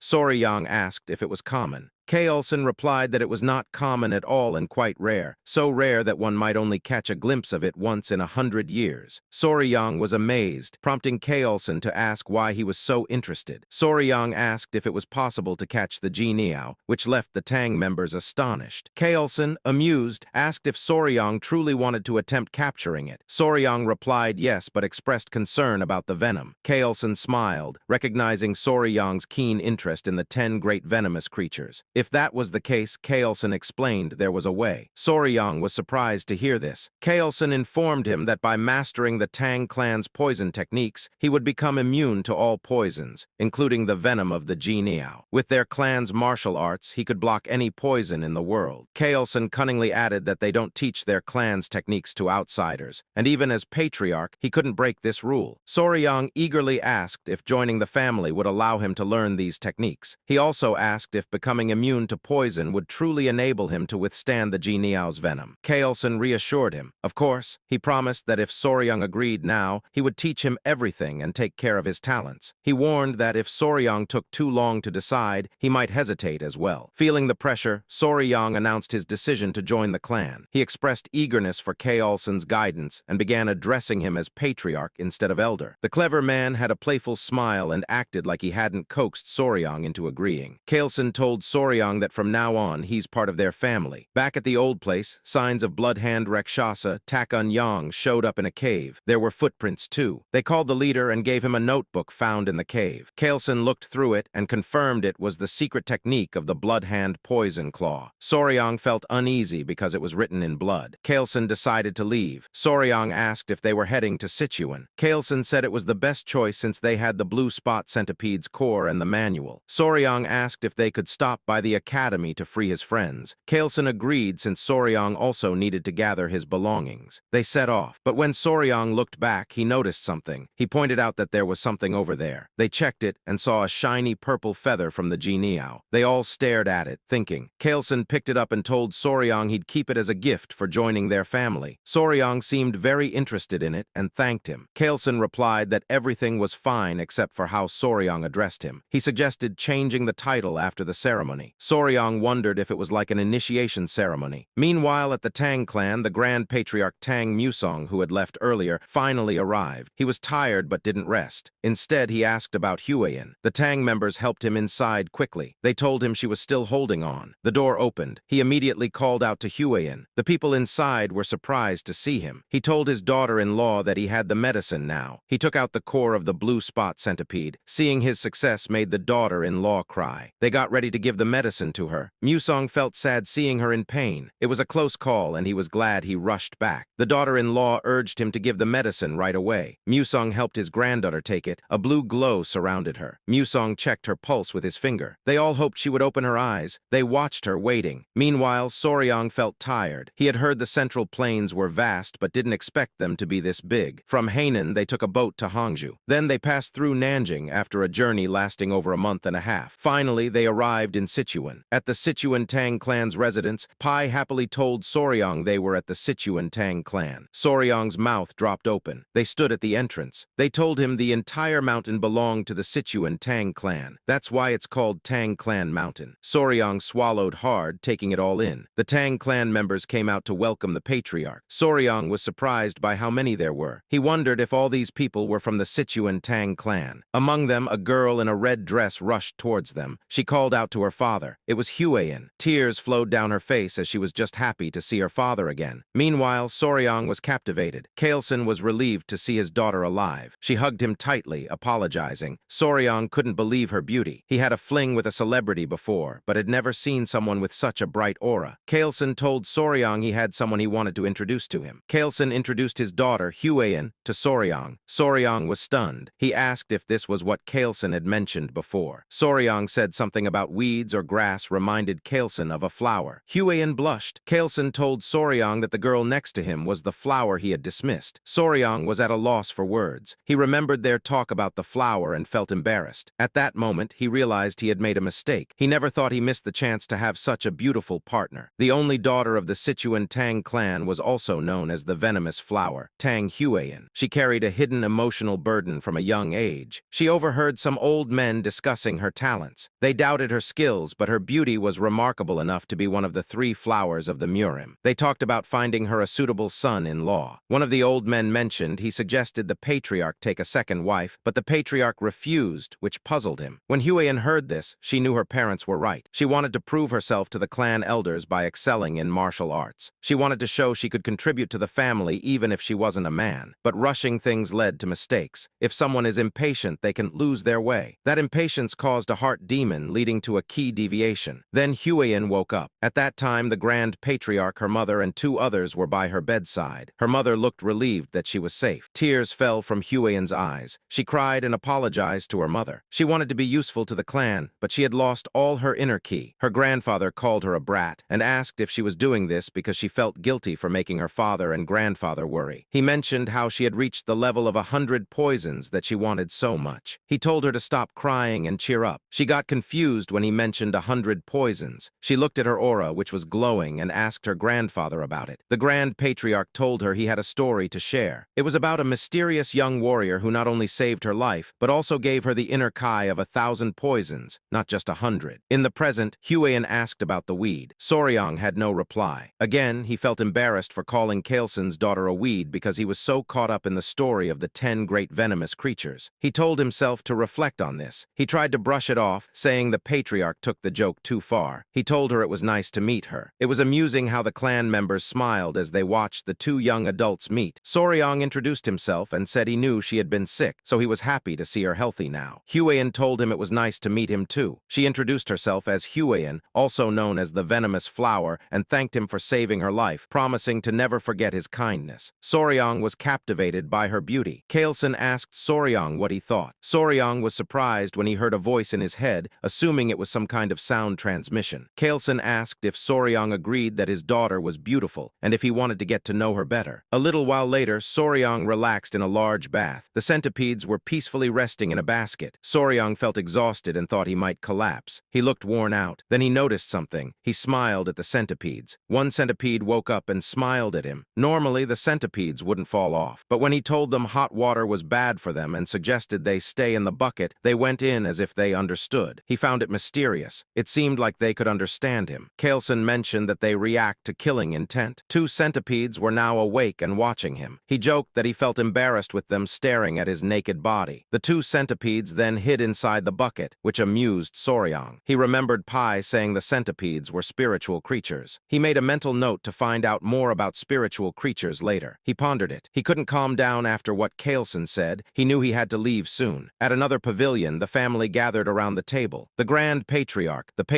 his wife, and daughter were there. Kalesun announced he'd give the East Wing room to the young warrior. This room was part of a traditional Chinese residence for couples. The Grand Patriarch asked if the young warrior was truly that talented. The Patriarch confirmed, saying they thought they met by chance, but it was the person, not the encounter, that was special. He explained that the warrior's knowledge of venomous creatures was extraordinary, and he had even killed Ayang. Additionally, he had encountered legendary spiritual creatures like the poison-feathered bird and had hatched the blue spot centipede eggs himself. The Grand Patriarch noted that the Patriarch had found a treasure. Their attention turned to Huiyin. Kalesun told his daughter he wanted the young warrior as his son-in-law and asked for her thoughts. Huiyin considered what that meant. Then she understood and fell silent. She wanted to prove she could be even more helpful to their clan now that she had the 1,000 Poisons Constitution. She replied that she was a member of the Tang clan and understood what her father was saying. But she told him that whether the young warrior deserved her was something she needed to find out for herself. Then she ran out of the room, making it an awkward moment. In Kalesun's mind, the young warrior should be cautious. As beautiful as his daughter is, she also has sharp thorns. Huiyin ran quickly. She felt hurt. Now that she had the 1,000 Poison Constitution, if she stopped there, the elders would never recognize her. She decided to thoroughly evaluate what kind of person the young warrior was, from his qualifications to his personality. Meanwhile, Soryang was thinking about what he should do. He knew she might hold a grudge against him. He asked his kids, the centipedes, for advice. Suddenly, Huiyin appeared, shocking him. She looked stunning. She asked him to excuse her for a moment. She was in a hurry and asked for his hand. He gave it to her like a dog giving a paw to its owner. Then he blushed. He said he didn't know why she was in a hurry, but suggested doing such things after getting to know each other better. He shyly mentioned there's an order to such things. Huiyin asked what he was talking about. Then she realized, and her face turned red like a tomato as she corrected him, saying that wasn't her intention. Soryang felt cold and disappointed upon realizing it wasn't what he thought. There was an awkward silence. Huiyin sighed. She clarified again that it wasn't what he thought. She just wanted to check his pulse. She guessed that he misunderstood because of her sudden request. Soryang felt embarrassed. She sat beside him, apologizing for appearing suddenly and acting rudely. She told him that he's young and not yet of age, but he seemed thoughtful, so she planned to explain what was going on. She started explaining, and Soryang listened closely. From what he heard, it felt like a medieval drama. As the only direct descendant, Huiyan constantly dealt with the schemes of the branch families. To ensure the family line continued, the elders planned to find a capable son-in-law. They even considered how Soryang's status might change if he joined the family. Huiyan apologized in advance, as there was something she needed to confirm. She told him that even if things didn't go well, she had no intention of treating him poorly. She acknowledged him as her benefactor and wanted to treat him as a guest or like sworn siblings. Soryang extended his hand. He told her he understood, so she was free to confirm whatever she needed. She observed him. She took his hand and placed her fingers on his pulse. A blue aura began to surround her. She explained that the Tang clan's martial arts weren't something just anyone could learn. Some people could accept toxins into their bodies and master the techniques, while others couldn't. That's why their poison techniques required gradually adapting to poisons as internal energy grew. Only by accepting them all could one achieve mastery. The poisons had tiers. It started with 5 poisons, then 10, 100, 1,000, and finally 10,000 poisons. Fortunately, Soryang's body was capable of learning the poison techniques, but it was only at the 10 poisons level. This meant his body could handle only 10 types of toxins. Having a 10 poison body was impressive, especially for someone not born into the Tang clan. Soryang was shocked. Huiyan continued to explain that in terms of skill, it would place him at the level of a first-rate martial artist, the highest level someone without innate talent could achieve. She decided to take her leave. He saw her off. Soryang thought about having a 10 poison body. He turned pale, realizing it might mean he couldn't catch the Jianiao. For Soryang, this was a serious matter. A few hours later, someone stepped out of the bath. It was Huiyan, and it was quite a sight. She noticed that ever since she took the blue spot centipede's inner core, her body emitted a strange scent, even though she bathed several times a day. As she got dressed, she wondered if it was some kind of punishment for speaking ungratefully to the one who saved her life. Meanwhile, Soryang was deep asleep. In his dreams, he talked to someone who thanked him for his kindness. It was Huiyan. He asked if he was dreaming. Huiyan answered that it might feel like a dream, but it wasn't. This Huiyan explained she borrowed the appearance of the girl who consumed her inner core to avoid startling him. She introduced herself as the mother of all those creatures, the blue spot centipede. Soryang struggled to understand. 3 little girls approached him. He figured they were her babies. He asked how she appeared in his dreams. She explained that she was killed without mercy, leaving her children behind, and her grudge reached the heavens, causing her spirit to linger in the inner core. She added that while cursing from within the body of the girl who consumed her core, a chance to resolve her grudge arose, allowing her to appear in his dreams. It was because he brought all her children with him. Soryang realized he had unintentionally been part of the blue spot centipede's demise. He didn't mean to, but he felt involved in her death. He watched her. She asked if he could fulfill one request for her. He agreed and promised to do whatever she asked. She requested that he take care of her children until they were fully grown. Soryang was puzzled since centipedes are supposed to become independent after molting twice from their mother's body. The mother centipede explained that her offspring remained dependent on the Kai from her inner core until they shed their shells twice. Afterward, they needed the true Kai of other beings to grow. Soryang asked if this meant the babies needed to stay with Huiyan since she consumed the inner core. The mother centipede informed him of the circumstances. She revealed that she had cursed the girl so her body emitted a foul odor, ensuring no man would approach her and preventing her from having children. In exchange for lifting the curse, the mother centipede proposed that her children absorb the Kai from Huiyan's inner core. She hinted that Soryang might also win Huiyan's heart this way. Soryang thought about it, then smiled and replied that it didn't feel right to him. He didn't want to take advantage of Huiyan's challenging situation. The mother centipede admired his honor and asked how he planned to tackle the challenge. She noted that Huiyan was looking for a strong man and that she couldn't provide the inner core of the 10 great venomous creatures for him. This gave Soryang an idea. He asked the centipede to trust him. He assured her that he would handle it and things would work out. The next day, Soryang and Huiyan sat side by side. Huiyan now understood that the smell from her body was due to the blue spot centipede's inner core. Soryang confirmed this and explained that if she attached the centipedes to her body every few days to let them absorb the Kai, the smell would naturally fade. Huiyan hesitated but asked if it was okay for him to help her without expecting anything in return. She knew he could easily ask for compensation. Soryang smiled and said he couldn't bring himself to exploit a woman's difficult situation. He refused to be that shameless. Huiyan was surprised by his response. She felt guilty and said she wouldn't continue accepting his kindness without offering something in return. She began to take her father's words seriously. Seeing Soryang, she realized there were things more valuable than talent or martial prowess. Soryang mentioned he had been thinking too. He recalled when she said he had 10 poison bodies and could absorb only 10 types of toxins. Soryang had an idea idea if he could only take in 10 types of toxins, he should aim to fill those slots with the toxins of the 10 most venomous creatures of the Central Plains. Huaiyan was surprised by his ambition. Huaiyan interpreted Sori Yang's ambition as a desire to become the strongest under the heavens for her sake, which made her blush. For Tang Huaiyan, known as one of the 3 flowers of Murim and the venomous flower, this was the first time a man had made such a bold gesture toward her. Blushing, she asked Sori Yang if he realized what he had implied. Sori Yang replied that he didn't. Huaiyan explained that the path he was considering would be incredibly tough and challenging. It might take 10 years, 20 years, or even a lifetime to achieve such a feat. Sori Yang's expression turned grim as he wondered if it would indeed take that long, while Huaiyan's cheeks remained flushed. Huaiyan mentioned that Sori Yang was 15 years old, and in 3 years, when he came of age and was ready to marry, if he managed to succeed in dealing with even one of the 10 great venomous creatures by then, she would be impressed. She shyly suggested that if he succeeded, there might be a possibility of a wedding. She then cheered him on and, embarrassed, dashed away. Sori Yang was puzzled and called out to her. She turned back and asked if he had something more to say. He suggested she get treated and stay for a couple more hours. Embarrassed, she returned. He reassured her that there was nothing to worry about since the little centipedes wouldn't bite. He gathered his centipedes and told them to go to their mom instead of their dad. Hearing that made Huaiyan blush even more. She questioned the use of dad and mom, but Sori Yang quickly clarified that it wasn't what he meant. Meanwhile, Kaolson, his wife, and Museong were gathered at the table. They discussed how the extraordinary talent of the young warrior seemed not to have won Huaiyan's heart yet. Museong asked if they had seen them that morning, noting that it seemed like something was happening between the two. Huaiyan's mother remarked that it appeared Huaiyan had turned Sori Yang down. The men pondered this. Museong stated that forcing a marriage wasn't the right approach, and that it would be better for them to develop feelings naturally. Huaiyan's mother suggested that Huaiyan take charge of the young warrior's martial arts training so they could spend more time together and grow closer. Chiolson thought it was a good idea. Museong mentioned that they should see if the elder healer sage could grant the purifying elixir of marrow and essence. If the young warrior's aptitude was low, the elixir could enhance it. Chiolson was surprised by this suggestion, noting that it hadn't been possible for Huaiyan, so they shouldn't get their hopes up. Museong agreed. At that moment, Huaiyan was outside the door. She announced herself to her father. Chiolson asked what brought her by at that hour. He invited her in. She blushed, not expecting to see all 3 of them there. She came with something to say, blushing again. In one burst, she declared that she would do as her father suggested. Chiolson was taken aback and asked what she meant. Huaiyan's mother invited her to sit and gently inquired if she meant that the young warrior had caught her interest. Embarrassed, Huaiyan struggled to speak. Chiolson was curious about the sudden change, especially when they thought she wasn't interested before. She began talking about the young warrior, explaining that Sori Yang had promised to become the greatest in the world for her. He had made such a promise to her. Chiolson was intrigued. Encouraging her to continue, he listened as she explained that Sori Yang, despite his innate talent being at the level of 10 poisons, vowed to overcome this by defeating the 10 great venomous creatures for her sake. Museong found this amusing. Chiolson was surprised and Museong laughed, commenting on Sori Yang's courage. Huaiyan's mother was impressed. Finding a suitor like that was rare. She explained that although her heart was willing, she had told Sori Yang she would only agree to marriage if he could capture one of the 10 great venomous creatures before he came of age. She wondered if he understood her response. Her father joked that she should have set the bar at capturing at least 3 creatures. Her mother commented that men aren't always the sharpest when it comes to such hints. Huaiyan asked if she should go clarify it to Sori Yang. Her mother advised against it, saying that if Sori Yang doesn't realize they've already given their approval, he'll just work harder. Museong suggested treating him as a prospective son-in-law while acting as though they're still undecided. They expected that with all his efforts, he would naturally become part of the family. Meanwhile, the mother centipede praised Sori Yang for impressively winning over Huaiyan's heart. He replied that it was all about having guts and perseverance. She smiled warmly at him, calling him her benefactor and informing him that it would likely be her last act. Her resentment had been resolved, and her soul would soon ascend to the afterlife. She offered to do anything possible for him before she left. Sori Yang thought for a moment and asked if he could see her true form. She felt shy but recognized it as a reasonable request, thinking he might have a weakness for lust. She revealed her shoulder and was about to strip. Sori Yang quickly asked if she really needed to take it off, which made her blush even more. She asked if she should refrain. Sori Yang clarified that wasn't what he meant. The children amusingly covered their eyes. He explained he wanted to see the appearance of a blue spot centipede. Realizing her misunderstanding, she felt horrified. Smoke enveloped the area, and then she revealed her true form. Sori Yang gasped at the sight, excited and happy happy to see her in her natural state. He was amazed by her size. He asked if he could touch her, already doing so as he marveled at her waterproof body and imagined her movements. He inquired about her legs, venom strength, eyes, and antennae, all while eagerly examining her. Soryang was so passionate about examining the centipede that the children, still covering their eyes, looked really cute. He was so enthusiastic that he even wanted to touch her fangs. She warned him it was dangerous, but he insisted. This made the blue spot centipede a bit worried. She started to wonder if her daughters would be okay with this man, as she sensed his touch was anything but ordinary. It was both funny and odd how Soryang drooled as he caressed her. Later, Chiolson met with Soryang over a cup of tea. He informed Soryang that he had heard everything from Huayan, and thus Soryang would be treated as their son-in-law. Soryang mentioned he thought he was supposed to wait 3 years. Chiolson interrupted, saying the wedding would naturally occur when Soryang came of age. Soryang tried to clarify, but Huayan's mother enthusiastically welcomed him into the family, introducing herself as his mother-in-law. Museong was pleased too, stating that Huayan had found a suitable match and their clan would prosper even more. Soryang looked at Huayan, confused by the sudden acceptance when there were supposed to be conditions for marriage. He thought they might have accepted him without much discussion. Deciding to go along with it, he said he looked forward to everyone's guidance. Soryang was puzzled when Museong suggested to Chiolson that they should get started immediately. Chiolson informed Soryang that before he could learn the Tang clan poison arts, there was something they needed to show him. Soryang asked what it was. The elders smirked, and Chiolson revealed it was the Hall of 10,000 Poisons, something he was sure Soryang would love. They had been waiting for this moment, for Soryang, as a family member, to take his first steps into the Hall of 10,000 Poisons, a treasured tradition for the entire family. Soryang addressed Museong as grandfather and expressed his eagerness. Soryang was excited, assuming it was a place where 10,000 kinds of poisons gathered. But as he looked at Huayan's profile, he couldn't help but be in awe of her beauty. Soryang remembered the saying that beauties are best admired from the side, and at that moment, it felt like a photo shoot come to life. He blushed, which amused his in-laws. They smirked knowingly. Chiolson joked that at this rate, Soryang might wear out his daughter's face, pointing out that Huayan was his woman now, yet he gazed at her so absent-mindedly. His mother-in-law remarked that Soryang seemed completely smitten with Huayan. Both Huayan and Soryang turned red. Huayan told him to watch where he was walking, and Soryang stuttered a reply of agreement. A short while later, they stood before a large door. 2 men with bulging muscles stood proudly on either side. They reminded Soryang of Yupin and Ipin for some reason. A man in the Tang clan's robe stood in the center and welcomed the Grand Patriarch. Museong ordered them to open the gate, as he intended to show his grandson-in-law the Hall of 10,000 Poisons. The men complied. In his mind, Soryang noted how the security seemed absurdly tight for something out of the Middle Ages. The man in the black robe announced the opening of the gates, and the 2 muscular men exerted all their strength to push open the heavy door. The man in black remarked that the gate was opened quicker that day. Soryang was surprised by this observation. Once the gate was fully opened, the 2 muscular men looked exhausted. The man in black invited them inside. Chiolson glanced at Soryang briefly. As they walked through, Soryang felt compelled to look at the tired, muscular men. To offer some consolation, Chiolson explained that the iron gate was forged from Kunyu steel, sourced from the southern wilderness. Even opening the gate was considered an honor. They arrived inside the hall, a treasure trove where the Tang clan of Sichuan stored all its poisons. Called the Hall of 10,000 Poisons, it held exactly that many poisons. Museong cautioned Soryang to be careful and not touch anything recklessly. Soryang assured him he understood. He also confirmed if the hall indeed contained 10,000 poisons. Chiolson explained that the poisons are meticulously categorized, including paralysis poisons, sleep poisons, and many more. The elders enjoyed teasing the young couple. It was clear when Chiolson asked Huayan to explain the poisons to Soryang, knowing he would enjoy hearing it from her. Embarrassment washed over Huayan and Soryang as they blushed. Nonetheless, Huayan took on the task. Huayan took Soryang's hand and led him to the Tang clan's strongest poison. The elders watched their interaction with fondness. She started by pointing out the Kai dissipating poison. This poison is feared by martial artists because, once inhaled, it renders their energy unusable. She advised Soryang to be extremely cautious. She also showed him the elementary canal necrotizing poison, spirit-destroying poison, bloody pulp poison, and 7-step soul-snatching poison. She explained that while all these are potent, the Tang clan's strongest poison is something else entirely. She handed him a small seed, leaving Soryang puzzled. In his mind, he compared it to a tiger bean. Huayan explained that it's the most powerful poison in existence, aside from the venoms of the 10 great venomous creatures. She added that it's a plant symbolizing the Tang clan, called the seed of the castor plant. Soryang was intrigued by its castor seed. He thought of ricin, a highly potent toxalbumin, where just 2 milligrams can be lethal to an adult. It was famously used in the umbrella assassination of Bulgarian dissidents during the Cold War. Ricin is a poison 100,000 times stronger than cyanide. Soryang remarked that it's the poison closest to the Tang clan's ideal, colorless, odorless, tasteless, and formless. That's why they named it the rarest and most precious of all poisons, the golden poison. When used to kill, it's known as a golden death. Huaiyan told him to remember that the strongest poison isn't the one that inflicts the most agony or causes the most gruesome death. The strongest poison is the one that kills silently, swiftly, and without leaving a trace. Huaiyan shared that the Sichuan Tang clan's poison arts strive for this ideal of stealth and certainty. In Soryang's mind, they seemed like a clan of assassins. Museong told them that was enough for now and invited Soryang to see the venomous beasts he had been eager to see. Museong even offered that if Soryang was interested, he could oversee their care, with the clan providing full support for anything he needed. To Soryang, this translated to them supporting his hobby, which made him look very excited. As they were about to leave, the patriarch was urgently called. Pai arrived, panting from running. They asked him what was the matter. Pai said the patriarch needed to head to Black Tortoise Pavilion immediately. The patriarch asked why. Pai started to explain about the clan elder, but Museong cut him off in anger, demanding to know what those bastards were up to now. Soryang wondered if they were referring to the branch family members Wian mentioned. Pai informed them there were 2 issues. First, the medicine sent to the Sichuan city lord didn't work as expected, and he sent back a letter full of complaints. Before Pai could reveal the second issue, he glanced at Soryang, who sighed. Pai then revealed it was about the Hall of 10,000 Poisons, and Museong anticipated that rumors were already spreading. They decided to leave for now, but not without Museong insisting that Soryang accompany them. At the Black Tortoise Pavilion, the elders noticed the patriarch and began complaining about the critical decision he made on his own. They protested his choice of pairing Huaiyan with an orphan of unknown origins. This triggered Chialson. He was displeased with them, referring to Soryang as an orphan with unknown origins. Chialson began emitting a green aura from his body, questioning if they were insulting his son-in-law. The elders of the clan insisted their concerns were valid. Museong, clearly agitated, declared that he was the one who made the decision and asked if they had a problem with it. The elders were taken aback and turned to the Grand Patriarch, hoping he would reason with the patriarch. They argued that entrusting the management of the 10,000 poisons to an outsider with unproven abilities was absurd. Museong reiterated that he had given his approval. During this exchange, Huaiyan was conscious of Soryang and whispered an apology to him. Soryang initially thought, "Goodness," he sighed, realizing she was worried about him when it should be the other way around. Everyone was surprised when they heard Soryang speak up, saying, "Excuse me, sorry to interrupt your conversation." He proposed that since the issue stemmed from doubts about his abilities, he should demonstrate his skills to prove himself to the clan elders. The elders were caught off guard. Soryang suggested he could resolve the issue with the Sichuan city lord to prove his worth. Huaiyan asked him in a hushed tone what he was trying to do. Soryang wasn't typically the type to step forward and cause a fuss, but he wouldn't let anyone disturb his peaceful life as a pet owner. He had left the elders speechless. Eventually, they became agitated and lectured him for interrupting the elders' conversation. They challenged him, asking if he even knew what the Sichuan city lord's letter said before barging in. They called him an insolent nobody and reported him to the clan head for daring to meddle. The elders used this opportunity to argue for a son-in-law from a respectable, established martial clan instead. Chialson's wife was starting to get annoyed. Inside, Soryang thought about how these old codgers sounded more absurd the more they talked. Back when he was Spicy Fabry, he had more than 1 million total subscribers and over 3,000 viewers per stream on average. He pointed out that it seemed the elders still refused to recognize him as the son-in-law of the Sichuan Tang clan. In essence, Soryang was still considered a guest. With Spicy Fiber's large fan base, he was used to handling disruptive trolls who caused chaos without reason. Soryang emphasized that he had saved the precious daughter of the Sichuan Tang clan, Lady Huaiyan. Moreover, he had defeated Blood Hand Rakshasa, Takun Yang, and saved the patriarch's life. He challenged the elders, questioning if insulting a guest and benefactor was part of the Sichuan Tang clan's etiquette. Inside, Soryang knew the malice he faced from the elders was nothing compared to the trolling he dealt with as a streamer. It was almost cute by comparison. The elders were embarrassed and admitted they had spoken hastily and out of desperation. In his mind, Soryang found them pathetic. The Grand Grand Patriarch was impressed by Soryang. One elder suggested that claiming to have taken down Takun Yang was too much. The Patriarch affirmed Soryang's claim, showing them a document. The elder gasped upon seeing it, and their jaws dropped when they realized it was the Blood Hand Poison Art's secret manual. Written in blood, it was authentic and belonged to the blood sect. The Patriarch encouraged Soryang to show the elders the spotted centipedes. Soryang gently tapped his chest, inviting the elders to look. The 3 baby spotted centipedes emerged happily. The elders felt uneasy at the sight. The Patriarch explained that they were offspring of the blue spotted centipede and proudly shared that his son-in-law was raising them. He recounted how these little ones were the ones who bit Takun Yang to death. The elders were incredulous, confirming with the Patriarch that the young warrior had indeed managed to control a blue spot centipede. The Patriarchs Soryang and Gyup had devilish grins as they teased the elders. Chiolson pointed out that referring to Soryang as a young warrior was a sign they hadn't accepted him as his son-in-law. Soryang even managed to warn them jokingly that if they bit, they'd end up as black and lifeless as Takun Yang. The elders were taken aback, quickly denying any refusal to accept Soryang. They scrambled for excuses, saying there was a process, and it was natural for them to hesitate. The Grand Patriarch sighed and decided to set aside the topic of their son-in-law for now. He inquired why Soryang couldn't enter the Hall of 10,000 Poisons. The elders argued that Soryang hadn't fully become part of the family yet. Additionally, they were reluctant to entrust the Hall of 10,000 Poisons to a young warrior who hadn't even reached the age of maturity. The Grand Patriarch suggested a simple solution. He requested Soryang to demonstrate his ability. Soryang grinned and stated that to prove his worthiness to the Sichuan Tang clan, he would do it their way, using poison. The elders were taken aback, misunderstanding him to mean he would poison the Lord of Sichuan province. They called him foolish for considering poisoning the Lord instead of sending medicine. Soryang was confused, as he thought the Sichuan Tang clan specialized in poison. The next day, the Grand Patriarch informed Soryang that he would begin learning the Tang clan's martial art, the 5 Venoms returning technique. Soryang asked if this would involve physical training. The Grand Patriarch explained that as he practiced martial arts, his body would naturally adapt to align with the techniques he learned. Museong elaborated that the Tang clan prioritized practicality, so Soryang would learn skills that could be immediately applied in real situations. Museong then unpacked various weapons, including arrows, daggers, and shuriken. They started with throwable concealed weapons like needles, coins, darts, powder, daggers, and throwing knives. Though there were many unconventional concealed weapons, most could be categorized into 5 types. Museong asked Soryang if he knew which one was the easiest to handle. Soryang guessed it was the dagger or throwing knife, and he was correct. Museong then asked which one he thought was the most difficult. Soryang guessed that powder would be the hardest to handle since it had to be scattered effectively. However, Museong informed him that it was actually the needle that posed the greatest challenge. Soryang assumed it was because of its small and thin form, making it difficult to throw accurately. Museong explained it wasn't just that. The real challenge was that Soryang had to remember the exact positions where he threw the needles. To illustrate, Museong decided to demonstrate. He took out a brush, separated the head from the handle, and made a sudden throwing motion. The bristles floated in the air, transforming into needles that rained down to the ground. Soryang was amazed as the bristles embedded themselves like needles, continuing to fall. Museong explained that the Tang clan had a hidden weapon technique called sky-obscuring flower rain. This secret art involved hundreds or even thousands of needles falling like a rain of flowers, covering the area. Soryang thought that fighting in an area filled with needles meant he had to be very cautious. He politely pointed out that if the entire area was filled with needles, there wouldn't be much space to move. Museong laughed, confirming that was exactly the point. Soryang needed to remember the positions of the needles to avoid becoming a victim of his own technique. To Soryang, this seemed unbelievable. Soryang began to sweat as he confirmed with Museong whether he needed to remember the positions of needles that deflected opponents or those that fell out of place. Museong replied affirmatively. Museong informed him that, with the 5 poisons body, Soryang would need to memorize at least 100 positions to start. Soryang turned pale at the thought. After the demonstration, he collapsed face down on the ground. Lady Huion then appeared. She asked if she looked prepared, wearing a beekeeping suit since she heard he was going to catch a hornet. She wondered if it was unnecessary. Soryang assured her that it wasn't unnecessary. He was planning to wait for a hornet, but with their gear, they could catch it themselves. Huion double-checked if he really intended to wait for the hornet to come. Soryang replied that she would understand once they got there. He asked if she knew where the hornet's nest was. Huion confirmed that she had found one nearby, so so they could head there immediately. Soryang also donned a beekeeping suit. As they prepared, Huaiyan brought up the letter sent to the city lord of Sichuan province and asked if he had seen it. Soryang confirmed he had. Huaiyan expressed concern that, being young, Soryang might not fully grasp the letter's contents. Blushing, Soryang mentioned that Yang Kai in men is quite important. Huaiyan felt embarrassed and told him that was enough, realizing he was aware of the situation. The major issue troubling the city lord of Sichuan was erectile dysfunction. His rod was no longer getting hard. Huaiyan became suspicious of Soryang's knowledge, given his age. Soryang excused it by saying he had lived alone for some time. Embarrassed, Huaiyan quickened her pace. A few hours later, they arrived at the forest. Soryang got distracted by the creatures there, and Huaiyan had to keep him focused until they reached their destination. It looked like a mini cave, an ideal place for hornets. Huaiyan inquired about the significance of finding a bee without a hive. As they put on their head protectors, Soryang explained. He told her it meant that while they came looking for hornets, they wouldn't actually be capturing any. Huaiyan was puzzled as they approached the hole. Soryang explained that the venomous insect they were after could be found in smaller, weaker hives. Huaiyan was unaware of this, but fortunately, the hive had what they needed. An insect emerged, and Soryang captured it with chopsticks. They hadn't come to catch a hornet. This little insect was their target. This small creature would solve the Sichuan city lord's troubles. Huaiyan asked about the bug, wondering if it was a ground beetle. She had guessed correctly, and Soryang learned that the bug they caught in the giant hornet nest was referred to as a ground beetle in that world. In the Central Plains, it was known as a ground beetle, but in the modern era, it was called a blister beetle. Huaiyan asked if it was normal for ground beetles to be found in a hornet nest. Soryang explained that their life cycle was quite peculiar. Blister beetles have an unusual method of reproduction. Unlike most insects that either guard the spot where they lay eggs or create a safe environment for their eggs to hatch, the blister beetle simply lays eggs wherever it pleases. There was a humorous skit where the blister beetle told the boss to wait because she needed to drop some eggs before heading out. Anywhere would do, with no fuss or frills. It just lays them. The only consideration it shows is dumping them all in one spot. When the miracle happens and the blister beetle larvae hatch, they start crawling toward the highest place nearby. Once the larvae reach the top, they do something bizarre. They cluster together and imitate a flower. Bees mistake this fake flower for the real thing and approach it. The moment a bee gets close enough, the entire swarm jumps onto the carpenter bee's body, and that's it. Game over. The carpenter bee's home is as good as gone. Soryang wasn't sure why they favored giant hornet nests, but apparently it was the most suitable environment for the ground beetle larvae to grow. Huaiyan felt sorry for the giant hornet, but Soryang replied that there wasn't much that could be done about it. Huaiyan knew the bug caused burns on the skin and had heard that eating too much of it could even be fatal. Soryang confirmed this. The orange liquid dripping from a blister beetle contains a toxic substance called cantharidin. When this substance touches the skin, it creates blisters similar to burns. Huaiyan blushed and asked if it really had that effect. Soryang confirmed that the substance could indeed immediately raise a man's rod, which made Huaiyan feel embarrassed and prompt him to stop explaining further. She encouraged him to head back to the Hall of 10,000 Poisons. Soryang wanted to catch a few more beetles, but they had secured the ground beetle, also known as the blister beetle. Afterward, they returned to the hall and instructed the warriors on how to prepare the medicine. Soryang told them to listen carefully. He instructed them to dry the ground beetle and grind it into powder, noting that 1/10 of that powder is toxic. The poison becomes life-threatening when 3 mo of it are ingested. He explained that if a person consumes 3/10 of 1 mo of the poison per guan body weight, about half of those who ingest it will die. So, Soryang requested that they prepare medicine with 1/10 of 1 mo of the poison. That would be roughly the equivalent of 10 drops of liquid, with 1 mo being 3.75 milligrams and 1 guan equaling 3.75 kilograms. He asked if that made sense. Deep down, Soryang felt that his brain was about to explode from all the calculations. One warrior removed his mask and remarked that Soryang's explanations were incredibly detailed, and they never expected him to be skilled in mathematics. The warrior assured Soryang that they would make sure to succeed. Soryang expressed his dependence on them. Later that night, Museong was talking to Huaiyan about how surreal it was that ground beetles had such effects. Museong mentioned that it made him consider re-evaluating the poisons in the Tang clan's arsenal. Huaiyan agreed. Museong then brought up Soryang's proficiency in math. Huaiyan shared how Soryang calculated the solution's concentration and estimated it to match the weight of 10 drops of liquid, which was amazing. Museong admitted that while he considered himself knowledgeable in poisons, Soryang was on a different level. The more he learned about about Soryang, the more he realized what a gem the young man was. He teased Huayan, asking if she liked Soryang even more now. Huayan blushed deeply and expressed her regret for being hasty in the beginning. Museong reassured her that making up for it going forward was what truly mattered. Museong then asked how they planned to test the medicine once it was complete. Huayan blushed even more, turning as red as a tomato. She mentioned that the Branch family elders were saying Soryang had been too insolent. Soryang humorously suggested testing the medicine by raising the clan elders straight up. Museong was taken aback but found it amusing and laughed out loud. The next day, everyone gathered in a hall. The clan elders were skeptical. A warrior handed Soryang a wooden box, explaining that he had blended licorice powder and honey to make it sweeter and easier to consume. Soryang was impressed by the attention to detail. Soryang asked if the warrior had prepared it exactly as instructed. The warrior confirmed he had followed the instructions carefully. Other clan members scoffed, questioning how amazing it could possibly be. The patriarch ordered silence and asked Soryang how he intended to prove the medicine's efficacy. Soryang feigned surprise at the question. The clan elders insisted it was natural to confirm its effectiveness. One elder shouted they would never send unverified medicine to the city lord of Sichuan. Another elder added that if something went wrong, it could lead to a major disaster. Soryang acknowledged there was no other choice. The warrior understood what this meant. The clan elders were confused as the warrior handed them the medicine, appearing annoyed as if Soryang expected them to test it themselves. A loud elder questioned if Soryang even knew what it was. Another elder remarked that Soryang had played outside for so long, it seemed to have turned his insides black. Soryang grinned and called out to his grandfather. Museong asked what Soryang needed. Soryang reminded Museong of his earlier statement that those who mastered the Tang clan's martial arts were never afraid of poison. Museong played along and affirmed it. Soryang then pointed out that the elder's hesitation suggested fear. Museong agreed with him again. Soryang used reverse psychology, taunting the great elders of the clan, who had surely mastered 100 poisons. He expressed that surely those elders weren't afraid of something as trivial as ground beetle poison. This angered the elders, prompting one to split the medicine in two. They claimed they had nothing to fear from such low-grade poison. They took the medicine, asserting that Soryang underestimated them. They warned him that if it did nothing, he would face consequences. An elder proclaimed that they would uphold the clan's laws and principles. They chewed the medicine. A silence followed. Then they smirked, declaring that nothing was happening. But soon the elder felt his manhood awaken. The long slumber of the snake was over. They were embarrassed. And so that day, the laws and principles of the clan were set straight, pun intended. It happened magnificently. The medicine was sent to the city lord of Sichuan, proving to be excellent. A little while later, the elders walked the hall holding their pants away from them to hide the evidence. I remember walking like that when the time came. Anyway, Soryang told Museong that, just as he said, provoking the elders with something related to poison made them fall for it immediately. Museong understood that they were the type of people who had nothing left but their pride, so naturally, it happened. However, Museong also recognized that their actions stemmed from concern for the clan. He advised Soryang not to resent them too much. Museong remarked that, in the end, they were all one family. Soryang replied that he understood. Just then, Huayan hurriedly approached them, reporting that something terrible had happened. They asked Huayan what was wrong, and she explained that their children were acting strange. Soryang blushed, feeling confused, while Museong became stern and grabbed him by the collar. Museong demanded to know what she meant by children and why they had them. Soryang was drenched in cold sweat. Museong held Soryang by the back of his neck, questioning why they had children when they hadn't even had their wedding ceremony yet. Huayan clarified that she was referring to the spotted centipedes Soryang was raising, not human children. Soryang was stunned, his surprise beyond words. Recently, he'd been focused on physical training sessions and had asked Huayan to take care of the centipedes. He realized he'd completely forgotten about them and was worried something had happened to his babies. He asked to see them. As he reached toward Huayan, thinking she kept them there, Huayan squealed that they weren't with her. Museong was speechless. A moment later, they found the 3 blue-spotted centipedes looking brown and weak. Soryang had a handprint on his face, a funny reminder of his earlier actions. Soryang stared at the centipedes intensely, while Museong wondered if they had just fallen from Huayan's body with a thud. Huayan mentioned that they seemed fine earlier, but was now concerned they might be sick. Their color looked pale, and their shells seemed odd. Soryang reassured her that there was no reason to worry, explaining it was called shedding. Creatures like centipedes with hard shells shed them when they grow bigger, and that's likely what was happening. Museong asked if they were already shedding their shells. Soryang replied that it would happen soon. soon. Just then, one of the little ones moved strangely and its head emerged. They were all impressed by the sight. It was quite amazing to watch as the other two centipedes began shedding their shells as well. They successfully shed their old shells and were now fully out. Huion noticed they looked almost twice as big as before. She asked if the little ones had names. Soryang realized they didn't, and his thinking face was quite amusing. Even funnier were the names he came up with, number 1, number 2, and number 3. Huion found it so silly that she refused to accept them. She reasoned that since spotted centipedes are said to turn into dragons after living for 1,000 years, they needed dignified, dragon-worthy names. Soryang playfully argued that there was no way a spotted centipede would turn into a dragon, even after 1,000 years. Museong joined in, joking that a 1,000-year-old spotted centipede is indeed called a dragon. Soryang realized Museong must have taught Huion that. He then seriously considered their names. He decided to name them Nova, Myra, and Grace. Nova symbolized a beginning, Myra meant fragrance, and Grace represented elegance or gentleness. Huion was delighted and didn't object, as naming the children was traditionally the father's responsibility. The spotted centipedes now had their names. A full day later, the centipedes returned to cling to Soryang. His body didn't feel completely dry yet, but he was well enough to move around. However, he still felt a bit awkward. The centipedes were now heavier. They had grown from the size of a thick sausage to as large as his forearm. They seemed to find his embrace too tight, so they coiled snugly around his arms and waist. While he was lying there snuggling with the centipedes, he overheard a conversation. Two men were passing by. One of them, holding a loaded pouch, remarked that the Sichuan Tang clan was always so extravagant. The two men decided to head to the brothel, laughing about how easy it was to make money. Soryang's curiosity was piqued by their conversation. At the pavilion, Chiolson shared some great news. The medicine they sent to the city lord of Sichuan had worked exceptionally well, and the city lord had sent a message of gratitude along with a generous reward. Soryang and Huion were delighted to hear this. Chiolson was proud and happy to have gained such benefits so soon after accepting Soryang as his son-in-law. Soryang had truly accomplished something remarkable. Soryang was glad he could help. As a result, Chiolson suggested granting Soryang one of his elixirs, knowing that if he called it a reward, Soryang might refuse out of modesty. Soryang recalled his grandpa saying that an elixir enhances internal energy. Huion asked what kind of elixir it was. Chiolson replied that it wasn't anything extraordinary, just the honey of the golden-haired king bee. In Soryang's mind, he thought it sounded like regular honey. However, knowing how crucial internal energy is for becoming a martial master, he decided to accept it. He was about to thank his father-in-law when Huion interrupted. She pointed out that since Chiolson was rewarding Soryang, she questioned why it was just honey. Chiolson got nervous seeing Huion's assertive demeanor. She argued that Soryang's achievement was no small feat. Even if the golden-haired king bee is a mid-level venomous creature, honey is considered the lowest grade among elixirs. She insisted that Chiolson shouldn't be stingy when rewarding Soryang for such a significant achievement, making Soryang feel shy. She scolded her father, saying he should grant something that provides a year's worth of internal energy instead of an elixir offering just 2 months' worth. Chiolson was saddened and reasoned that it was still an elixir and had been expensive to obtain. Huion was further triggered, arguing that compared to Soryang's contributions, the reward was a mere pittance. Chiolson found himself in a tough spot. Soryang asked about the golden-haired king bee. Chiolson explained it was a mid-tier venomous creature sometimes found in jungles, about the size of a small dog. Consuming its honey was said to grant internal energy equivalent to 2 full months of meditation. Imagining the bee's size, Soryang was both excited and amused, but Huion reigned in his thoughts. She expressed her frustration on Soryang's behalf. Chiolson clarified that his intention wasn't to belittle Soryang's achievements. He thought Soryang might enjoy seeing the golden-haired king bee in person. This got Soryang excited, and he asked if Chiolson was suggesting he could see the bee himself. That was indeed what Chiolson had in mind. Internally, Soryang interpreted this as an invitation to harvest the honey himself. He'd done similar things back in his YouTuber days. With excitement, they headed to the door. Soryang shared that he was practically an expert when it came to bees. Chiolson knew Soryang would like the idea. Soryang asked what the golden-haired king bee looked like. Chiolson simply replied that it looked like a bee. Huion could only sigh, and so their honey harvesting journey began. Chiolson had provided them with premium information, so they assumed there wouldn't be any competitors. But when they arrived, they found 2 clans fighting. Apparently, both had bought the same information. One clan asked if the person they bought it from had scruffy hair and a big mole. The other clan confirmed it was the same guy, but insisted they wouldn't back down easily. Hearing the descriptions, Soryang remembered the 2 guys he'd overheard. guard. He realized those two had been selling the information everywhere. One guy, angered by the scammers, shouted, "How dare you insult the Sichuan Tang clan in Sichuan?" His loud voice and the mention of the Sichuan Tang clan made the others nervous. The peaceful honey harvesting trip had turned into something far from calm. Before Soryang left for his first journey outside, Chiolson had warned him to be cautious. As a member of their family and the Tang clan, he should never forget who he was. Soryang politely agreed. Chiolson then looked to his side, prompting Soryang to turn his head as well. There were men lined up in front of them. Chiolson informed Soryang that he would be leading those people, as it was time for him to learn to manage others. Soryang felt flustered by the responsibility. He thought Huayan should be the one leading. Chiolson called him silly, explaining that since Huayan was his partner, Soryang, by extension, held the highest authority in the group. Hearing the word partner, Soryang blushed. Huayan had faith that he would do well and promised to help him along the way. He assured her he would do his best. But now, amidst the chaos, he wondered what to do. He asked the man with him, Wolfgang, the leader of the Venom Blood Unit, what they should do in this situation. He wondered if sharing the information was a better option. Wolfgang was displeased that anyone dared to share the Tang clan's information. Huayan agreed, noting that whoever did it had some nerve. She was seriously upset, her intimidating aura clear as she questioned the selling of information purchased by the Sichuan Tang clan to others. Those from other clans recognized her as the poisonous flower of the three flowers of Murim. One man was shocked to see a direct descendant of the Tang clan, the poisonous flower, present in person. He was compelled to greet her. He represented the Central Wind sect and clarified they had no intention of interfering with the Tang clan's affairs. He stated they would withdraw. The Noble Origin sect also decided to withdraw. Even though it pained them, the Jade Ghost Slayer followed suit. One of them vowed to catch the rat responsible and skin him alive. They all hurriedly retreated. Soryang realized the influence of the Sichuan Tang clan and asked Wolfgang if the situation was resolved. Wolfgang replied that it wasn't, suspecting those unorthodox groups wouldn't back off easily. Wolfgang suggested setting up a camp nearby and taking shifts to keep watch, knowing those men were likely hiding and waiting for the right moment. He instructed Gyup to find out where they had set up camp. Soryang looked worried, but Huayan assured him it would be okay. He was more concerned about his honeybee. They hid behind a boulder watching the bees. The bees actually looked cute. They appeared to be wearing faux fur on their bodies as several flew inside the trunk. Soryang got excited upon seeing the golden-haired king bees. Huayan admitted it was her first time seeing them too, noting their size. Soryang found them adorable. Huayan was amazed by their fluffy fur, and Wolfgang was pleased to see them as well. Soryang noticed that the colony seemed small. It appeared there were only a few hundred of them, but considering their size, that made sense. Huayan asked about colonies. Soryang explained that a colony is a group of bees. Typically, a small hive would have about 5,000 to 7,000 bees. Huayan was surprised Soryang could tell that without entering the hive. Soryang replied that he could estimate by observing how many bees went in and out of the entrance. Just then, someone appeared behind them. It was Pai. He reported they had located the unorthodox groups. Wolfgang asked where they were. Pai hesitated at first, but as Wolfgang expected, those groups had set up their camp on the opposite side. They didn't seem to be doing much, but if something happened, they'd definitely make a move. Wolfgang decided to wait until nightfall to harvest the honey using the Tang clan's method. Soryang asked about the method the Tang clan used. Wolfgang explained that burning mugwort leaves would produce smoke that calms the bees, allowing them to harvest the honey. Soryang thought it was an excellent method. However, Pai was concerned because the wind was blowing towards them, which complicated their plan. Soryang quickly thought of something. Pai asked if it was something clever. Soryang explained that with the wind blowing towards them, it would mask their scent. He decided to take this opportunity to quickly visit the hive. He was already on his way when Huayan grabbed his shirt to stop him, warning that it was dangerous because the golden-haired king bee was a mid-level venomous creature. But Soryang was eager to go. He insisted he would just touch it once and come back. As he struggled to break free from Huayan's grip, a pebble fell and rolled towards the hive, which they instantly realized was bad news. In the blink of an eye, the colony swarmed out of the hive. Huayan quickly grabbed Soryang and they made a run for it. Later, they got a thorough scolding for their recklessness. At dusk, Soryang was still contemplating another approach. If they lit the fire against the wind, they risked being caught between the unorthodox groups and the hive. The golden-haired king bee was different from bees he knew. These bees could detect ground vibrations from over 30 kilometers away, something even ground bees couldn't do. Huayan found him. She mentioned that the kids had finished their meal and were trying to wander off, so she brought them to him. Soryang thanked her. He gently told the little ones to behave. Huayan sat beside him, making him flustered. She asked if he had made any progress. He replied that he needed to observe a bit more. She admitted she felt like she was pressuring him and apologized for it, encouraging him to take his time and not feel burdened. Soryang felt even more pressure after Hueyun's encouragement. Then Hueyun noticed some monkeys on the opposite side of the old tree. The monkeys were noisy, and one seemed particularly agitated. Soryang called out to Hueyun. He asked if she smelled something sweet. Hueyun picked up on the scent, and Soryang realized it could be pheromones. Soryang quickly told her they needed to leave because the bees were about to swarm. Hueyun grabbed him and ran, leaping high to put some distance between them and the hive. She held Soryang by his armpits, and they watched as the bees swarmed out of the hive. Their target was the fallen monkeys, and the bees feasted on the corpses. It was a close call for the pair. Hueyun was curious about how Soryang knew the golden-haired king bees were about to attack, as he warned her before they even heard the buzzing. He explained it was because of the scent. Hueyun finally noticed the faint smell of magnolia. Soryang was impressed that she could distinguish the scent of pheromones. He asked if she recognized the earlier scent, and she confirmed it smelled like a magnolia flower. Excited to have found the answer, Soryang laughed like a maniac, causing Hueyun to blush because his hands were on her shoulders. With a devilish grin, Soryang said he had thought of a way to deal with those unorthodox groups who were after his honeybees. Meanwhile, the men from different clans were gathered around a bonfire, relaxing. They drank liquor and feasted on meat. One asked when they thought the Tang clan would come to gather the honey. Another replied it was hard to say. 3 days ago, the Tang clan had been wandering everywhere, but now things had gone quiet. Someone speculated that the clan might make a move soon, while another gave a vague response that it could be. Another man questioned whether beehives could really be that lucrative. A man, slightly annoyed by the question, commented that he seemed like he'd been living under a rock. He explained that candles made from the golden-haired king bee's beeswax were treasures used exclusively by the imperial family. He assumed the Tang clan would only take the honey and leave, allowing them to take the remaining beehives. The men had evil schemes in mind for after the Tang clan was wiped out. Someone brought up the notorious poisoner, the 3 flowers of Murim. They decided to keep an eye on her to ensure she didn't die, enjoying the idea since she was a beauty. Their lecherous nature was apparent as they expressed excitement at the thought, even joking that one of them might end up as the Tang clan's son-in-law. But then they stopped when someone noticed a scent. It was a pleasant smell, and one of them thought it was the poisonous flower's scent. They assumed her natural scent was as intoxicating as that. Suddenly, a loud noise interrupted them. They looked up to see something forming in the sky. They were terrified and confused, realizing it was a swarm of golden-haired bees. They immediately ran in panic. The bees chased after them, and they screamed as the bees attacked. The mixture creating the scent was scattered on the ground. It was positioned like a trail. Soryang, Hueyun, and Wolfgang watched from behind the bushes. Hueyun and Wolfgang were surprised it worked. The bees were heading in one direction. Hueyun asked Soryang what he did, not expecting the bees to get furious over the scent of flowers. Soryang explained that he had ordered the bees to launch a full-scale attack by using a simple trick. Hueyun was puzzled since Soryang had only crushed some flowers and fruits, sprinkling their juice around. Soryang clarified that the scent acted as a trigger for an attack order. He explained that pheromones are chemical signals used by animals of the same species to communicate, especially social insects like ants and wasps. They rely heavily on these signals. The pheromone Soryang used was the exact scent bees released to signal an attack, known as isoamyl acetate. Hueyun asked if he meant that magnolias emit the same scent bees used to signal an attack, finding it fascinating. But Soryang was more intrigued by her ability to recognize the scent. Hueyun explained that, because the Tang clan specializes in poisons, she was sensitive to scents. The timing was perfect. With the golden-haired king bees off on their attack, Soryang decided it was time to enter the hive and harvest the honey. They cautiously approached. Soryang brought a makeshift incense wrapped in leaves. Wolfgang warned that it was dangerous and offered to take the lead. They were all impressed by the size of the hive. It was amazing. The honeycombs hung like a large golden chandelier from the ceiling, creating a beautiful sight. Fortunately, the bees had left, allowing Soryang, Hueyun, and Wolfgang to enter. Soryang noticed something peculiar. There was no honey at all. Wolfgang was surprised, inspecting the honeycomb and confirming it was just as Soryang had predicted. It was empty, which was unusual. Soryang realized there were no eggs in the hive either. Wolfgang asked if this had something to do with the hive being empty of honey. Soryang explained that the bees were preparing to migrate from the start. That would be why they consumed all the stored honey and carried it in their stomachs. He theorized that they sensed too many human presences nearby, prompting them to prepare to leave. Hueyun agreed with Soryang's explanation that when bees prepare to migrate, they stop laying eggs as they can't carry care for larvae. Then Soryang noticed something intriguing. He spotted the back end of a bee. With a large grin, he asked Wolfgang how long he could maintain his mobility arts without rest. Wolfgang replied that by pacing himself and running steadily, he could last about half a day. Wolfgang inquired why Soryang asked. Suddenly, Pai appeared, reporting that the golden-haired bees were returning, urging Soryang to leave immediately. They quickly ran for it. Wolfgang advised Soryang to give up while Huion rushed to his side. She grabbed his shirt and urged him to hurry. Pai panicked, telling them to get out quickly. Something was bulging from Soryang's chest. Time passed, and it was indeed a close call. Huion was grateful they managed to escape before the bees returned. She couldn't finish her sentence as she got distracted, asking what Soryang had on his chest. Soryang's immediate reaction was to reveal the little bee's head poking out from his clothing. Soryang explained it was the queen bee of the golden-haired king bees. Since there was no honey, he decided to bring the one who could make it. Upon hearing that, everyone looked nervous and turned pale, beads of sweat forming on their faces. The queen bee made a cute bee noise. With a devilish smirk, Soryang told Wolfgang that the bees would soon realize their queen was missing and would start chasing them. Instead of being worried, Soryang seemed delighted, gently rubbing the queen bee's head. He told them to run, and so began the life or death chase. Wolfgang carried Soryang on his back, and they ran as fast as they could. The queen bee was fussy. Soryang soothed it, promising to take the queen somewhere peaceful where people wouldn't bother them. It had been a few days since the honeybee race of death began. During that time, the group pushed themselves to their limits, cutting back on sleep and fully exerting their mobility arts. They were all out of breath and energy. By the time they reached their destination, a few warriors from the Venom Blood unit had already fallen behind. Soryang promised himself that he would demand to learn mobility arts when they returned. One of the warriors tripped and fell, prompting another to announce that another one had fallen. The fallen warrior was Huang Duryang of the Venom Blood unit. He looked half dead on the ground, with dark circles under his eyes and snot and saliva dripping from his open mouth. Soryang also had dark circles. He was hopeful that once the queen bee was far enough from the colony, they wouldn't be able to attack. Wolfgang was starting to lose hope and asked Soryang if they could really escape. Soryang gave a vague answer. 3 days later, another warrior fell face down, apologizing to Soryang as he could no longer move. Soryang was worried for Wolfgang. Huion decided she would carry Soryang instead. Soryang suggested he could run on his own, but Huion, despite her haggard appearance, shyly promised she could do it. She declared that a member of the Tang clan never gives up. At the entrance of the Tang clan's house, 2 guards were stationed. They noticed someone approaching and recognized their young lady. Huion and Soryang supported each other as they walked. The guards' jaws dropped at their appearance. Family members were called immediately. With all the commotion, Museong and Chialson came out. They were stunned to see the state of the two. Huion looked truly worn out. Chialson laid Huion's head on his lap as he began to heal her. Furious, he demanded an explanation from Soryang. Soryang told him to calm down, explaining that Huion was simply exhausted after using mobility arts for 10 days without a break. Soryang was in a hurry and urged everyone to head to the training grounds. Museong was confused until Soryang pulled the queen bee from his clothing. He explained that the other bees would soon swarm there, so they needed to head to the ancient tree in the training grounds. Everyone was stunned, except for Museong, who was amused by Soryang's antics. Chialson was in disbelief. He had sent Soryang to fetch honey, and yet he returned with the queen bee. Museong placed a reassuring hand on Soryang's shoulder and declared they would go. Suddenly, Museong jumped high while carrying Soryang, who screamed out loud. Museong moved swiftly. When Soryang screamed again, the old man asked what was wrong. Soryang told him that the bees were swarming towards them. Museong saw the swarm and asked if Soryang had brought all those bees with him. They were almost at their destination, so they hurried. Soryang's body struggled to keep up with the speed, but thankfully, Museong's grip kept him secure. They eventually arrived at the ancient tree. Soryang approached the tree and explained to the golden-haired queen bee that this was the new home he had mentioned. He gently released the queen bee, asking, "Not bad, right?" The queen bee made a bye noise, seemingly understanding him. She inspected the tree and turned to Soryang, looking excited as if to say he was right. Soryang wondered if she really liked it. Museong suggested they leave for now since the bees were arriving. The clan members watched as the colony of bees flew above them. The golden-haired queen bee made bee noises, calling them. The bees headed for the tree tree. Musiang was amazed, expressing that in all his years, he had never seen anything like it before. Mission accomplished. The golden-haired queen bee had been successfully captured, and moments later, the dog-sized bees were seen drinking sugar water. The exhausted bees were being revitalized with the sweet treat. After all, there's a saying that bonds are built over food, and goodwill begins with a meal. They were fortunate that there was something akin to refined sugar in this world, so it worked out well. Soryang hoped the little feast would help reduce the bees' wariness towards them. It would be even better if the bees started recognizing Soryang as their master. Suddenly, Soryang shouted that he forgot something. Chiolson and Musiang eyed him suspiciously and asked what it was. Soryang nervously inquired about Huayan. Chiolson was a bit annoyed that Soryang only thought of her now, but replied that he had instructed others to take Huayan to her mother to rest. Chiolson questioned if they really used mobility arts all the way from the forest to the house with the bees following. Soryang nervously confirmed and apologized, explaining they barely managed 4 hours of sleep a day, spending the rest running. Musiang suddenly realized something and asked Soryang about the members of the Venom Blood Unit. Soryang, sweating nervously, admitted that the members had collapsed somewhere along the roadside. He promised to go pick them up. Eventually, the members of the Venom Blood Unit returned safely to their families. In Huayan's room, she was awake and energetic enough to sit up. Soryang was by her side. Huayan happily mentioned that the golden-haired bees had recovered their strength. Soryang shared that the bees were currently gathering nectar from the poisonous flowers of Tang Clan Mountain. Huayan found it adorable. Suddenly, someone rushed in, calling for Soryang in a panic. Pai informed him that he needed to come outside immediately. He told Soryang something was wrong with the golden-haired bees. They seemed to be searching for something. Soryang and Huayan quickly went outside to see what was happening. The bees were scattered all over until they spotted Soryang and clung onto him. Suddenly, they began pulling on his shirt. Soryang was confused by their behavior. The pulling lifted him off the ground, and Huayan was surprised to see Soryang being flown by the swarm of bees. In the air, Soryang looked amusing with his legs straight and arms spread in a T-shape. Eventually, the bees dropped him. Soryang asked them why they were fussing around their hive. He thought something must be wrong. The bees nudged him, and he got the message. They wanted him inside. Looking around, he saw they had already built part of the hive and were working hard to gather honey. Then he noticed a bee approaching. It was the queen bee. Soryang held out his hands, asking the queen bee if she wanted a lift. He couldn't move as the other bees clung to him, with one even pinching his cheeks. He looked at the queen bee, who appeared elegant and cute. The author really did a great job describing her. The queen bee closed her eyes and moved towards Soryang's mouth. He panicked but was silenced as the queen bee kissed him on the lips. He felt something placed in his mouth and instinctively swallowed it. The other bees stopped clinging to him and the queen bee finished her kiss. Soryang turned red as a tomato. Embarrassed, he yelled at the queen bee, saying it was his first kiss and asked what she was doing. Then Soryang felt something was wrong. He collapsed on the ground, experiencing excruciating pain. In his mind, he wondered what the queen bee had fed him. From his perspective, the queen bee had a mysterious look on her face. The large bees watched as Soryang struggled on the ground, a reddish aura spreading across his body, like an intense heat. Along with this discomfort, it felt like there was an itch inside him. The heat overwhelmed him, making him foam at the mouth and nose, grinding his teeth and sweating heavily. His heartbeat was racing. Despite the intense heat, as if he were on fire, he slowly reached out to try and touch the queen bee. With little strength left, his last words before passing out were a question about what she had made him eat, and then he fainted. With his eyes still closed, he heard his name being called. Huayan was asking her grandfather what was happening to him, showing her concern. Musiang, stroking his beard and with his vast experience, commented that he must have swallowed a very potent elixir. After hearing this, Soryang passed out again. Musiang began to guide his Kai to help him. Shortly after, Huayan cared for him with a warm towel. She wiped his face. Sitting on the bed with messy hair, he asked where he was. She told him he was in the clan's medical wing. Fixing her hair, she explained that when they saw him, he was being dragged by the golden-haired king bees. She and her grandfather ran to the hive and found him unconscious, so they brought him to the medical wing. She asked if he remembered anything that had happened. He sighed, putting his hand on his face, a bit upset. He thought about his first kiss in that world. Huayan sensed something was wrong from his expression and asked if he was okay or if something was wrong with his body. She also asked if he wanted her to call her grandfather. He looked at his hands, sighed, and said no. He mentioned that the queen bee fed him the same food she ate, which he thought caused the situation. Curious, Huayan asked what he had eaten. He said he didn't know the exact name, but if he had to name it, he would call it the king bee's elixir. Huayan was surprised. With a smile, he explained that the worker bees collect nectar and pollen to feed themselves. Only the worker bees, dedicated dedicated to their work, consume this nectar and pollen. After explaining this, she asked if that was the case, then what does the queen bee eat? He casually replied that the queen bee feeds exclusively on the king bee's elixir, made by the workers from birth to death. In other words, the jelly that the queen bee forced him to eat was royal jelly. Huaiyan understood the situation. It is the exclusive food of the queen bee throughout her life. But Soryang furthermore mentioned that the king bee's elixir has a special effect, leaving her surprised. He explained that normal worker bees live around a month and a half, but the queen bee, eating the king bee's elixir, can live up to 60 times longer. Then he asked if this wasn't incredible. Overwhelmed with information, she told him to calm down. It was a lot to take in. With a sigh, she said she understood. The mystery was solved. She explained that the internal cultivation method he practiced is the 5 venoms return technique. It's just a beginner's technique, so he wouldn't be able to absorb all the elixir's power. But since the golden-haired king bee's honey contains 2 months of internal energy, he basically absorbed 60 times that amount, which is equivalent to 10 years of internal energy. Then she congratulated him on his lucky encounter. Soryang began to feel a bit of energy while repeating 10 years of internal energy. Huaiyan, a bit nervous and fiddling with her hair, suggested he check the silver mirror afterward. Blushing, she averted her gaze and mentioned there might be other effects of the queen bee's elixir. Curious, he asked what other effects. While scratching his face in doubt, he asked about the silver mirror. He picked up the mirror and, looking at his reflection, noticed something strange. His skin was so smooth it even shone. Still examining himself, he wondered if royal jelly always had such effects. Upon touching his face, he was surprised to find his skin soft and smooth, almost like that of a woman. While touching his face, he considered that perhaps royal jelly, the food of the queen bee, had caused some effects that were not very pleasant for him, making him worry that he might have turned into a girl. He looked around to clear his doubts. Then he looked between his pants and with a sigh of relief, he lay down on the ground, happy he hadn't lost his most precious possession. Lying on the ground, he recalls Huaiyan mentioning that if her grandfather hadn't guided his Kai, something disastrous might have happened. He realized he should thank her grandfather since he was on the brink of death and was saved. He leaves the medical wing and walks through the clan, noticing everyone staring at him. Wondering why so many people are giving him strange looks today, he questions if it's because his internal energy increased. The stares and whispers bother him, so he decides to escape, running off while others laugh as he goes. He arrives at the clan's restaurant and peeks through the door. He spots his father-in-law, future wife, mother-in-law, and the old man dining. His mother-in-law quickly notices him and, pleased, comments on how handsome her son-in-law is. She asks how he is feeling. He greets them, saying he is fine and apologizes for worrying them. His mother-in-law, aware of the situation, says it's okay since he had such a fortunate encounter, making it a reason to celebrate. She decides to tease her daughter a bit, saying she must be envious of Soryang's skin. Embarrassed, she quickly invites him to sit. Soryang, also embarrassed, agrees. He joins the table for a huge banquet where everyone enjoys themselves. His father-in-law asks if he is feeling well after everything that happened. He confirms he is and apologizes again for causing concern. He expresses his gratitude to the grandfather for taking care of him. Museong, smiling, congratulates him on his lucky encounter. Seeing curiosity on everyone's faces, his father-in-law asks if he could explain what happened. He mentions he heard a little about the queen bee's elixir from wine, but wants to know the full story. He hesitates, scratching his face, but finally explains that the golden-haired queen bee seemed to like her new home and rewarded him for his kindness. As he gestures, he says she dragged him into the hive and fed him the king bee's elixir, which he believes caused all the confusion. To his surprise, his mother-in-law comments that even mid-level venomous creatures know how to show gratitude, finding it fascinating. Museong was equally surprised, asking if there's any way to get the king bee's elixir again. He mentions that if they could, it would greatly benefit the clan. Kaelson notes that even the honey from the golden-haired bees would be an incredible treasure, but the queen bee's elixir would be an extraordinary blessing. His mother-in-law, excited, agrees and asks her son-in-law if he could get more of the elixir, leaving everyone at the table confused by her sudden enthusiasm. Huaiyan then asks him if he could obtain more of this elixir. Soryang thinks it over. If they were just regular bees, they could create several queen cells and trick the worker bees into producing royal jelly. However, with the intelligent golden-haired bees, they would be turned into hives quickly. Besides, royal jelly is essentially baby food produced by worker bees, but what he consumed came directly from the queen. He ponders whether what he ate might not even be the same substance, making him think more about the situation. He wonders if he should be honest at that moment. Finally, he decides to say that he thinks it wouldn't be possible to get more of the elixir. This prompts Museong and his mother-in-law to ask why it wouldn't be possible. Soryang explains that even if someone could consume it, he doesn't know if anyone would want to. Curious Curious, Kaelson asks if the taste is bad or if it has a strange smell. With seriousness, he replies that it's not about the taste or smell. Sweating cold, he reveals that the king bee's elixir comes directly from the queen's mouth and that the only way to receive it is through direct contact with the queen. He explains that the method involves forming a connection by joining lips with the queen, with her tongue transferring the elixir. Everyone is shocked. Museong, shouting, asks in disbelief, "A kiss on the queen bee's mouth?" His mother-in-law is left speechless.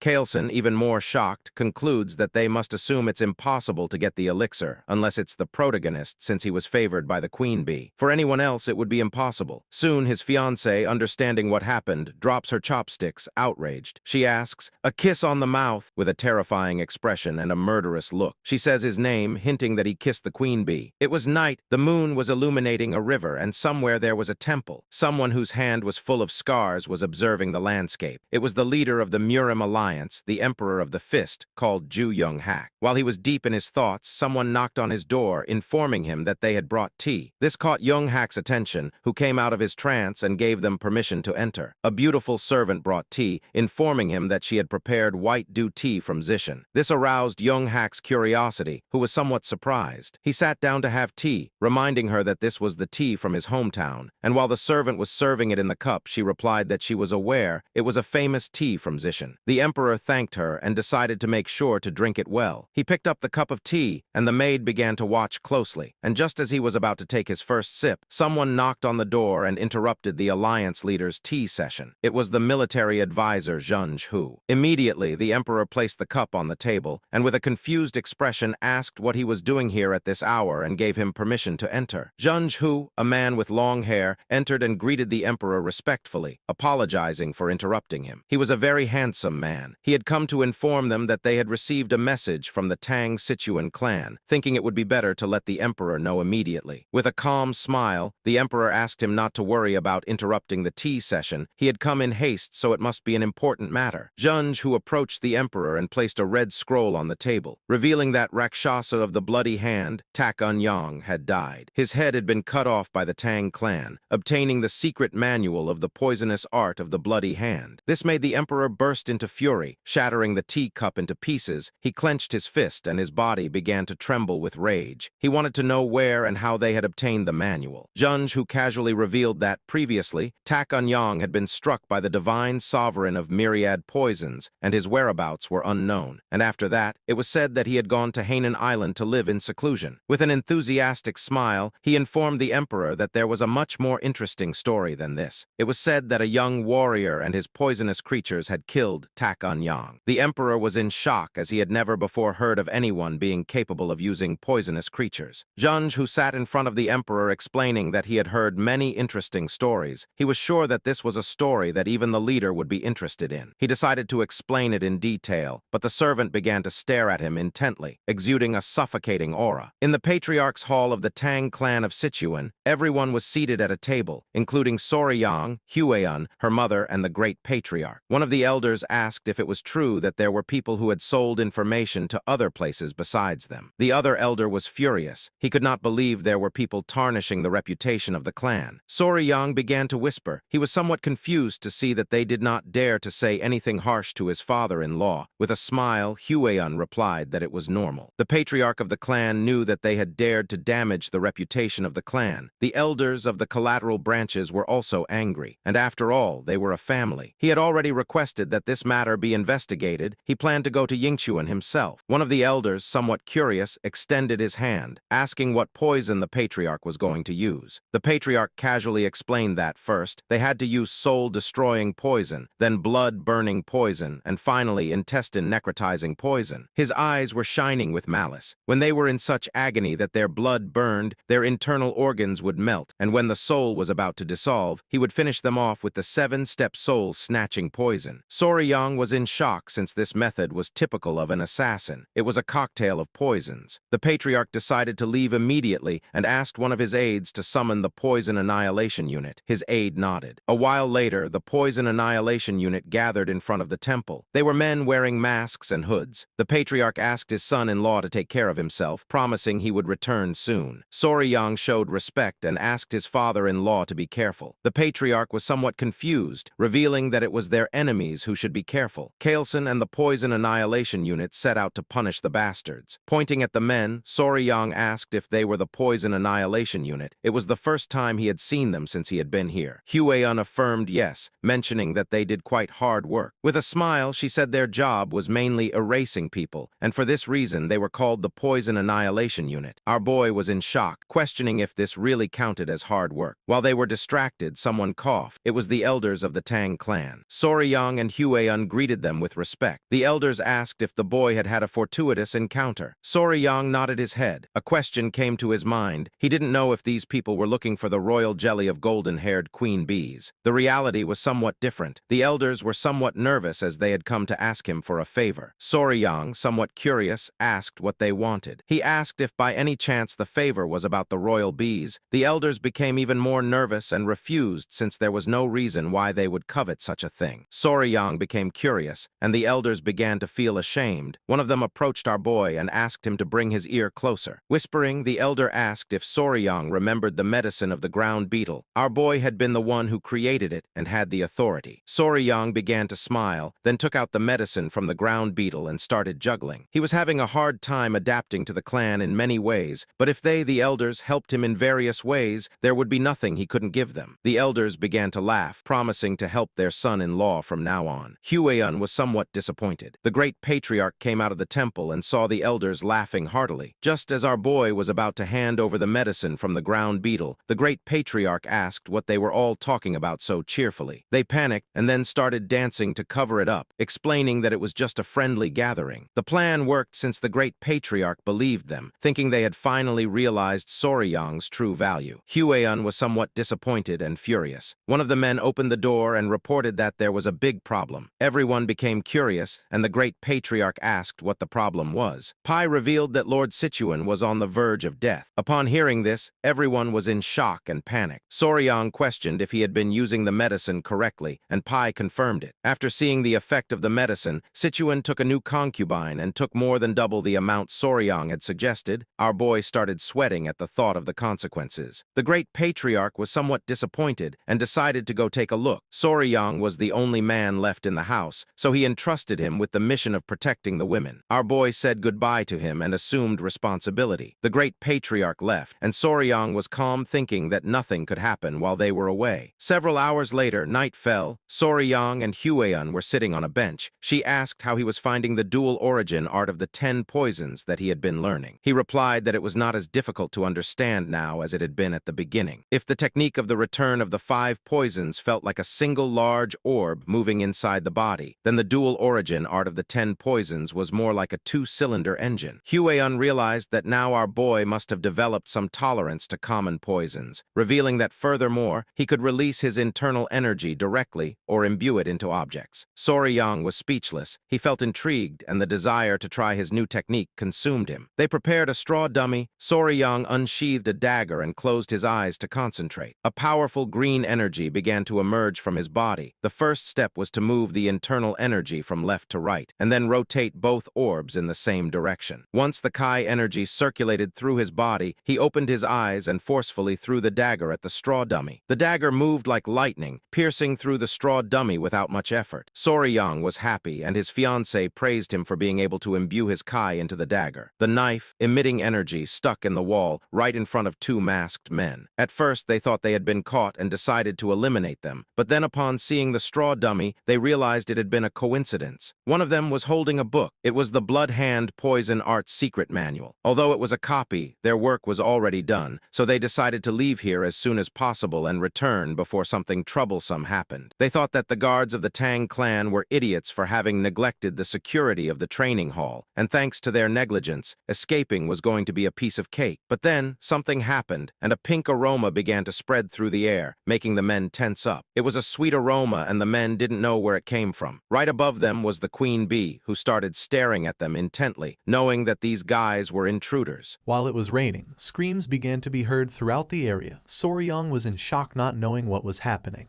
While on the other side, Huayan looked toward the direction of the screams and realized that someone was here. Looking toward the bushes, they saw men dressed as ninjas. 2 were hiding and 1 was standing. The queen bee started attacking the man, who was somewhat confused since he didn't know why there was a bee in the training wing. Soryong and Huan began to observe this, and it didn't take them long to realize that they were intruders. Huan knew she had to act. With a furious expression, she dashed towards the intruders, asking Soryong to shoot the arrow. She moved so quickly that she left dust all along the way. Soryong put his arms in front of his face in surprise. He didn't know what she was planning to do. The queen bee was biting one of the intruders' ears, who grabbed her and with tears in his eyes asked for help from the others to get her off him. One of the ninjas turned towards Soryong and upon seeing Huan approaching, panicked and gave the order to his companions to retreat. The queen bee clung onto the intruder, the other two jumped and began scattering. Huan started running quickly toward them, asking them to stop. Upon seeing that two intruders wanted to flee, she filled herself with determination and pulled out a whip.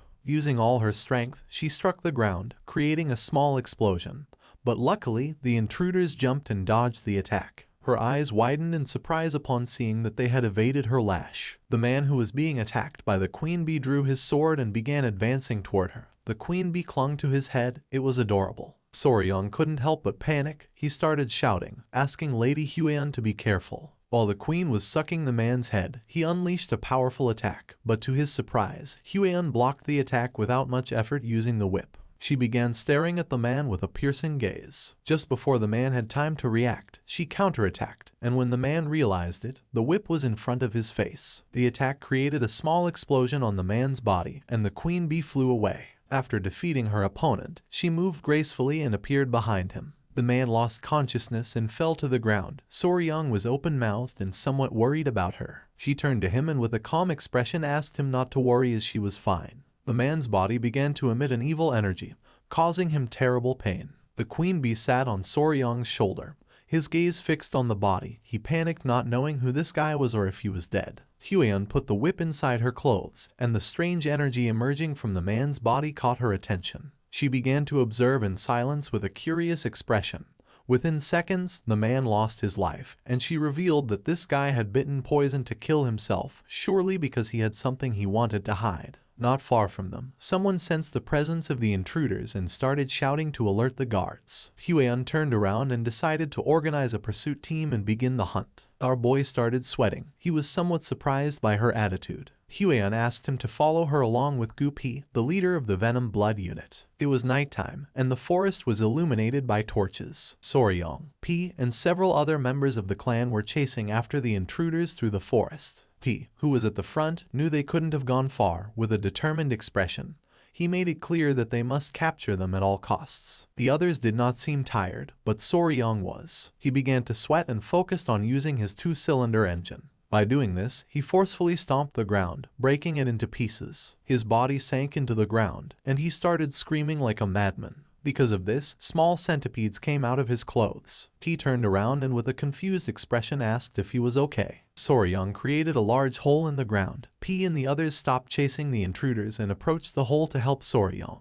Thanks to their help, he got out of the hole and thanked them since he thought he was done for. He turned his head back and something caught his attention. Beneath him there were a bunch of green snakes, staring at him intently. Soryong couldn't help but start sweating and feeling fear, realizing it was a snake nest. He began observing the snakes and explained that snakes often gathered where the Yin Kai was strong, particularly during this season. They were unusually aggressive, so he asked Soryong to stay alert. Soryong couldn't help but sweat in fear. One of the snakes opened its mouth, ready to attack. For him, this was strange since tiger-striped water snakes typically weren't so hostile. The sky was filled with black clouds. Soryong admitted it was his fault they had been delayed. He knew it was going to rain, so he suggested moving quickly. T and the other man turned around, thinking he was right. They started running again since they couldn't lose sight of the intruders. Not far from them, a light could be seen. P turned to Soryong mentioning that they had found them. The masked men were furious. They were in a dead-end alley. Behind there was a rocky mountain.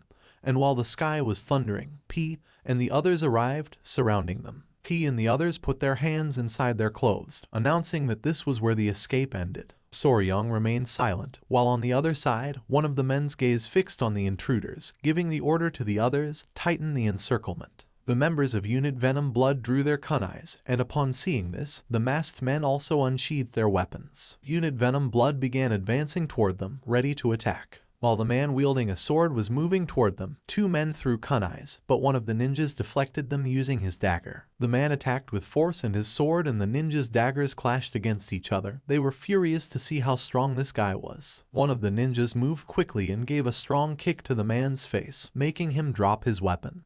They ordered him to get out of their way. Seeing this, the member of the Venom Blood unit couldn't help but panic. While the ninjas were distracted, something started approaching them at great speed. It was P. He tried to attack by surprise, but the ninja crouched quickly, dodging the attack. P began to observe in silence. The ninja took small jumps to retreat, but P used his skill called Triple Mirage Kill and threw his kunai towards the ninja. The kunai started flying towards the ninja and then exploded only to shoot into 3 kunais. Upon seeing this, the ninja was speechless. Luckily, he blocked 2 of the daggers, but one of them stuck in his shoulder, causing him severe pain. He put his hand over the wound. P began to approach, calling him a lucky bastard. 2 of the ninjas had already fallen and only one remained standing, but he was injured. P and the others started walking toward him. This guy should consider himself fortunate that the rain had diluted the poison on P's kunai. P began staring at the ninja with a furious gaze, but then someone started laughing upon seeing so many pitiful insects gathered together. P and the others stopped in their tracks, somewhat confused. P went on alert and with a serious gaze asked who they were. At that moment, someone descended from the top of the rocky mountain, landing in front of the ninja, shattering the ground into pieces. He was an old man with a beard, with an evil smile.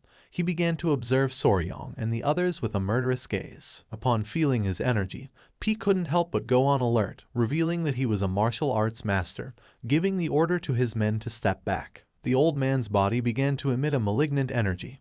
He stood up and with a smile started walking towards them. He asked the ninja if they had recovered it. In response, the ninja closed his eyes and took out the book he was hiding under his clothes, explaining that it was not the original but a copy recorded by the Tang clan. This caught Soryong's attention, leaving him somewhat surprised. His eyes widened when he remembered that the great patriarch had told him that the book was something only bad people looked at. His attention fixed on the book, and it didn't take long for him to realize that this was a copy of the bad book his grandfather was reading last time. They had tied up one of the ninja's bodies. Soryong, who was sitting next to him, revealed to P that the book was a copy of Blood Hand Poison Art's secret manual, leaving him somewhat surprised. His eyes filled with rage, causing him to clench his teeth tightly. The ninja handed the book to the old man, who opened it and began reading it with a sinister smile. P clenched his fist out of anger, not knowing what kind of people would dare to covet something so sinister.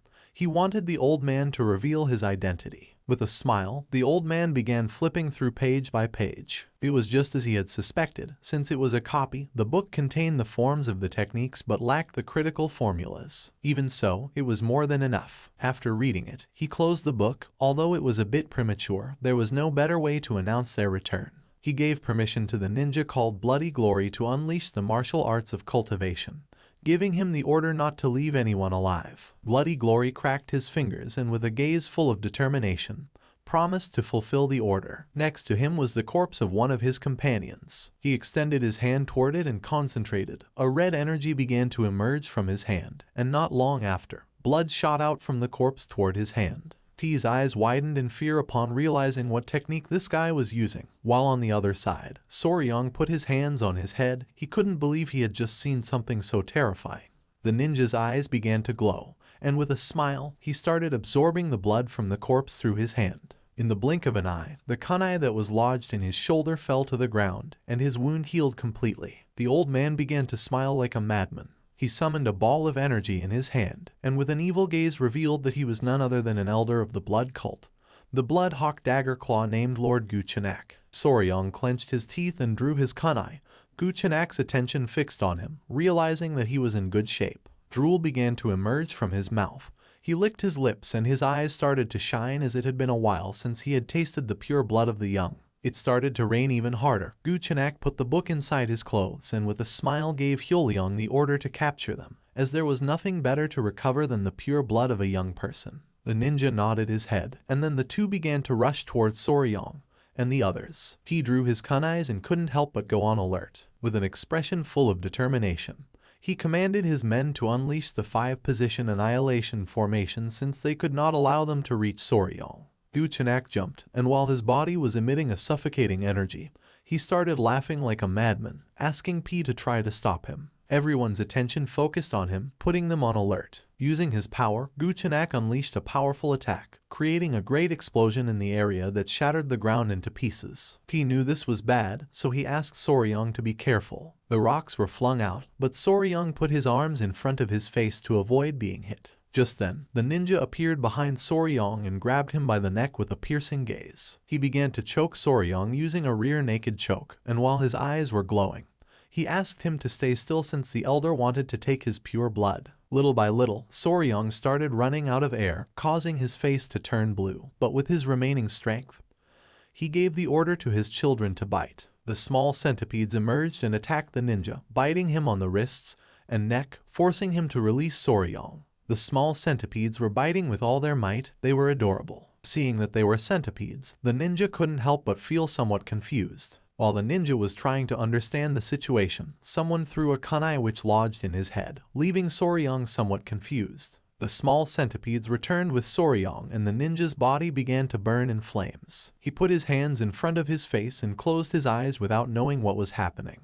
Someone called out to Soryang. He turned around and his eyes widened with happiness. It was Huiyan, the elder of the clan, and Wolfgang. She had been the one who had thrown the kunai. She became serious, and Wolfgang clenched his teeth as something caught their attention. P and the others were using the 5 poison annihilation formation, so they didn't know what was happening. P's men began attacking Guchenak, who grabbed one of them by the neck and with a smile started releasing malignant energy. P turned toward them and with a nervous gaze revealed that they were being attacked by an elder from the blood cult. This made Huiyan's eyes widen in surprise and fear. She couldn't believe what she had just heard. She panicked, started running towards them and gave the order to everyone to assist Deputy Leader Gu P. Wolfgang began to follow her and nodded his head. With a serious gaze, he gave the order to everyone to transform the 5 poison annihilation formation into the 9 poison formation annihilation. Guchenak defeated one of the clan members and threw his body to the ground. But just then, P and the others surrounded him, adopting the 9 poison formation annihilation. A smile appeared on Guchenak's face when he realized that Soryang had been the one who had defeated Takanyang's blood hand poison claw. His eyes began to shine with malice, and he mocked Takanyang, saying that blood hand poison claw was just an overrated name since, after all, he had been bitten to death by none other than centipedes. Wolfgang, annoyed by the old man's attitude, gave the order to shut his mouth, revealing that he was going to be buried here. Upon hearing this, an exciting smile appeared on Guchenak's face. He went crazy, and while his body was emitting a powerful evil energy, he mocked Wolfgang and the others, telling them to try it if they had guts. The battle began, and under the intense rain, fire started to emerge. One of the clan members was injured. Soryang began to bandage his arm wound, causing him to writhe in pain. But he asked him to please hold on a little longer. Soryang bandaged the wound. He was somewhat worried since things were not going well as their side was becoming increasingly exhausted. Guchenak grabbed one of the clan members by the neck and with a smile began to use his power and absorb his blood. While P and the others grew weaker than before, this bastard from the blood cult became more energetic again as soon as he absorbed blood to recover. Guchenak attacked Huiyan, causing her body to crash against the tree. Soryang, who was bandaging the wound, couldn't help but go on alert. She fell to the ground, clenched her teeth, and began writhing in pain. Soryang, showing concern, turned around and asked if she was okay. He approached her and, worried about his future wife, placed his hands on her shoulders and asked if she was hurt anywhere. She lied saying she was fine, but then spat blood. She grabbed Soryang's hand, making him curious. With an exhausted look, she asked her future husband to please return to the clan and bring reinforcements, revealing that at this moment, they were not enough to defeat Guchenak. Soryang couldn't help but grit his teeth and feel furious knowing that she was right. Guchenak attacked again, absorbing the blood of another clan member, forcing P and the others to retreat. It was evident that Soryang could do nothing in this battle. Wolfgang, visibly nervous, asked Soryang to return and bring reinforcements for the sake of the clan. The elder promised to somehow hold back Guchenak, urging him to hurry. Soryang observed them silently for a moment and, with a desperate look, agreed, promising to return as soon as possible. He explained that his mobility arts were deficient, so he wasn't very sure if he would be able to do it. But just before he could finish the sentence, Huiyan gave him a hug with tears in her eyes and, with a kind smile, said she trusted that Soryang could do it since he had been training hard all this time. She promised that next time they would go looking for poisonous creatures together again, leaving Soryang surprised. Huiyan rested her hands on his shoulders and asked him to please go back and bring reinforcements from the clan. Then she ran out to support the others. Soryong stayed thinking in silence. With a sad gaze, he decided to return since this was driving him crazy. He started running back to the clan under the intense rain. He was panting heavily, and each step became heavier than the last. Soryong collapsed on the ground, causing centipedes to emerge from his clothes. The small creatures began encouraging him not to give up. He composed himself and began to stroke one of the centipedes. It was strange since even if he used his mobility art at full speed, it would take him almost half a day, not to mention that most of the clan's experts were also absent. Even if he called for reinforcements, they wouldn't arrive in time. It started raining even more intensely. Soryong began to observe silently and started pondering.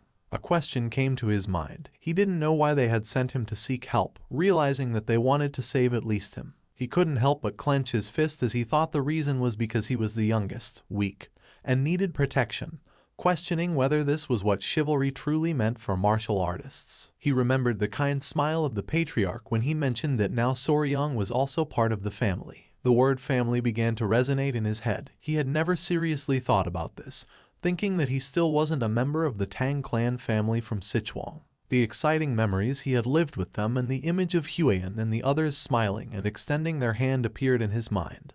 Everyone thought that he was already part of the family. He couldn't help but feel somewhat embarrassed and didn't take their hand since he was the only one who thought that he wasn't part of the family yet. Soryong began to smile, and then he caressed one of his centipedes, realizing that they were too warm-hearted to be a clan of assassins. He stood up, and his eyes began to shine with determination as it was time to save Mom. The centipedes made an adorable sound, indicating that they were happy. Soryong started running. He was determined to save them. He had to think of some way. The members of the blood cult could recover energy. The forest was full of poisonous creatures like snakes and frogs and poisonous plants. Soryong continued running until he stopped. In front of him there was a nest of snakes. He began to observe in silence, devising a plan. The nest of snakes was full of venomous snakes with piercing gazes. Upon feeling the presence of the creatures, one of the centipedes began to stir and become furious. Caressing the centipede, with a smile, Soryong asked it not to worry since he was going to be fine. He took the centipedes out of his clothes and left them on the ground. One of them was sleeping and the other two were crying. Without wasting time, Soryong left the centipedes behind and started running towards the snake's nest.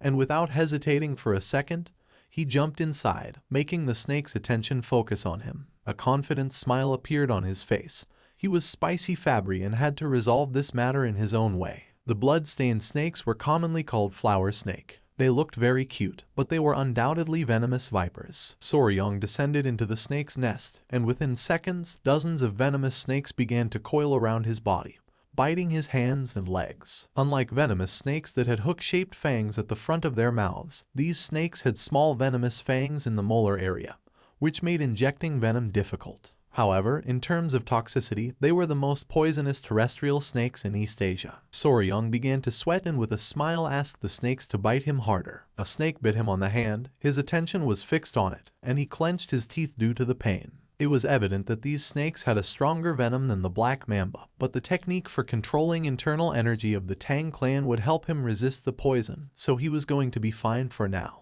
The little centipedes, somewhat worried about their father, peeked out and began to call for his attention. Soryong asked them not to worry and told them to stay calm since he would soon leave the snake's nest. Soryong's eyes widened in surprise as something caught his attention. His hand and arm were full of snake bites. Seeing this, he thought that this should be enough. He turned his head and with a calm expression decided to leave this place, but then he could not move, causing his eyes to widen in confusion. Once Soryong looked down, he saw that the snakes had coiled around his legs. He was in shock as he did not expect this to happen. He could not help but clench his teeth and panic since this was not part of the plan.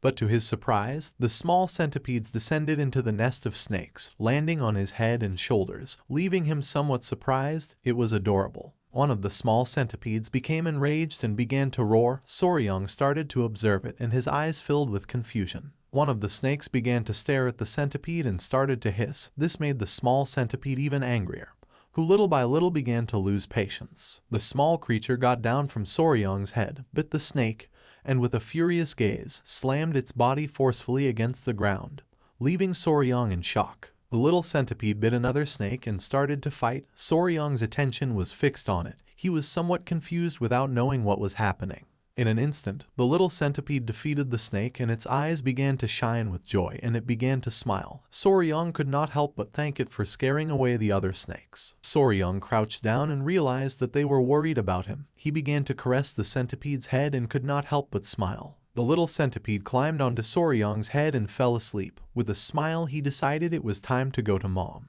Back in the battle, Huion was somewhat exhausted, but her eyes were shining with determination. Many of the clan members had already fallen, and while several were surrounding Guchenak, he grabbed another by the neck and using his power, absorbed his blood, recovering energy. Huion knew better than anyone that at this rate everyone was going to die. Foam began to come out of the man's mouth. Guchenak tightly grabbed his neck and began to absorb his blood. His eyes started to shine, and with a wicked smile, he mentioned that this was very easy. He was exhausted and sweating. He couldn't help but clench his teeth. Guchenak mocked them, asking if there was no one left who could stand against him. Huion drew her whip. Instead of thinking about fleeing, she wanted to keep fighting and hoped that Soryang had escaped safe and sound. She stood firm and gave the order to everyone not to lose sight of Guchenak and to keep as much distance as possible. The rain was going to stop, so she asked them to send another signal to the nearby warriors. One of the men nodded, and Guchenak couldn't help but smile. One of the elders stepped forward and, with a sincere gaze, asked Huion to retreat with Soryang. Upon hearing this, her eyes widened in surprise, and without hesitating for even a second, she refused. The men of the clan began to argue since there was no way that a direct descendant of the Tang clan could leave alone, abandoning the members of her clan while they fought. If they couldn't save her, they wouldn't be able to face the patriarch. Guchenak crossed his arms and remained silent. They asked Huion to leave quickly, but she refused since she was not going to leave the clan behind. This made Guchenak gradually start losing patience. He interrupted the conversation and said that it was enough. He began to observe Huion and the elder and made it clear that if his toys escaped, he would end up bored. He couldn't help but show an evil smile. He put his hand on his chin and revealed that if Huion fled, he would turn the Tang clan into a hell since, to announce the return of the blood cult, it was necessary to give a great greeting. The elder couldn't help but clench his teeth upon realizing that this bastard had no intention of letting any of them go. Upon hearing this, Huion drew her whip. With a determined gaze, she swore to take at least one of Guchenak's arms even if in the process everyone died. The others nodded their heads, her gaze fixed on Guchenak, and he couldn't help but smile. But just then, someone appeared behind them and mentioned that it was just as she had said. Someone from the clan never leaves the other members behind. This caught everyone's attention. Huion's jaw dropped and her eyes widened in surprise. It was Soryang. With a confident smile, he began to walk towards them. The elder was speechless, and Huion felt somewhat worried without knowing why Soryang had returned. Soryang began to remove the small centipedes from his body, closed his eyes, and asked them to wait here, then reiterated that the Tang clan never surrendered nor left its members behind. Then he took off his shirt, and his eyes began to shine with determination, making it clear that he too was a member of the Tang clan. He drew his kunais and began to charge against Guchenak. Seeing this, an excited smile appeared on his face. Huion couldn't help but feel somewhat worried and asked Soryang not to do it. Guchenak prepared to attack. He had spared his life, and now Soryang had returned by his own means. According to him, Soryang was an idiot. Soryang lunged at him, ready to attack. Huion was in shock as, without much effort, Guchenak grabbed Soryang by the neck. His eyes began to shine with joy. He extended his hand and began to smile upon seeing that Soryang was willing to give him his blood. He placed his hand on Soryang's abdomen and decided to taste his blood, making him clench his teeth. But Soryang reacted in time and blocked the attack with his arm. Using his power, Guchenak began to absorb his blood. With an evil grin, Guchenak called Soryang an idiot, explaining that blood also flowed through the arms. He began to absorb Soryang's blood through his arm, causing him terrible pain. Seeing this, Huion and Pi panicked. She couldn't help but feel fear, and showing concern, she gave the order for everyone to help Soryang. While Guchenak was slowly absorbing Soryang's blood, Pi and Huion started running toward them. Guchenak began to feel pleasure since it had been a long time since he had tasted the essence of a young man's blood. Just before Pi and the others could approach him, he forcefully stepped on the ground, released Soryang's body, and used the technique called blood-filled wave, destroying the ground and repelling everyone. Pi and the others were sent flying backward and crashed into the ground. Luckily,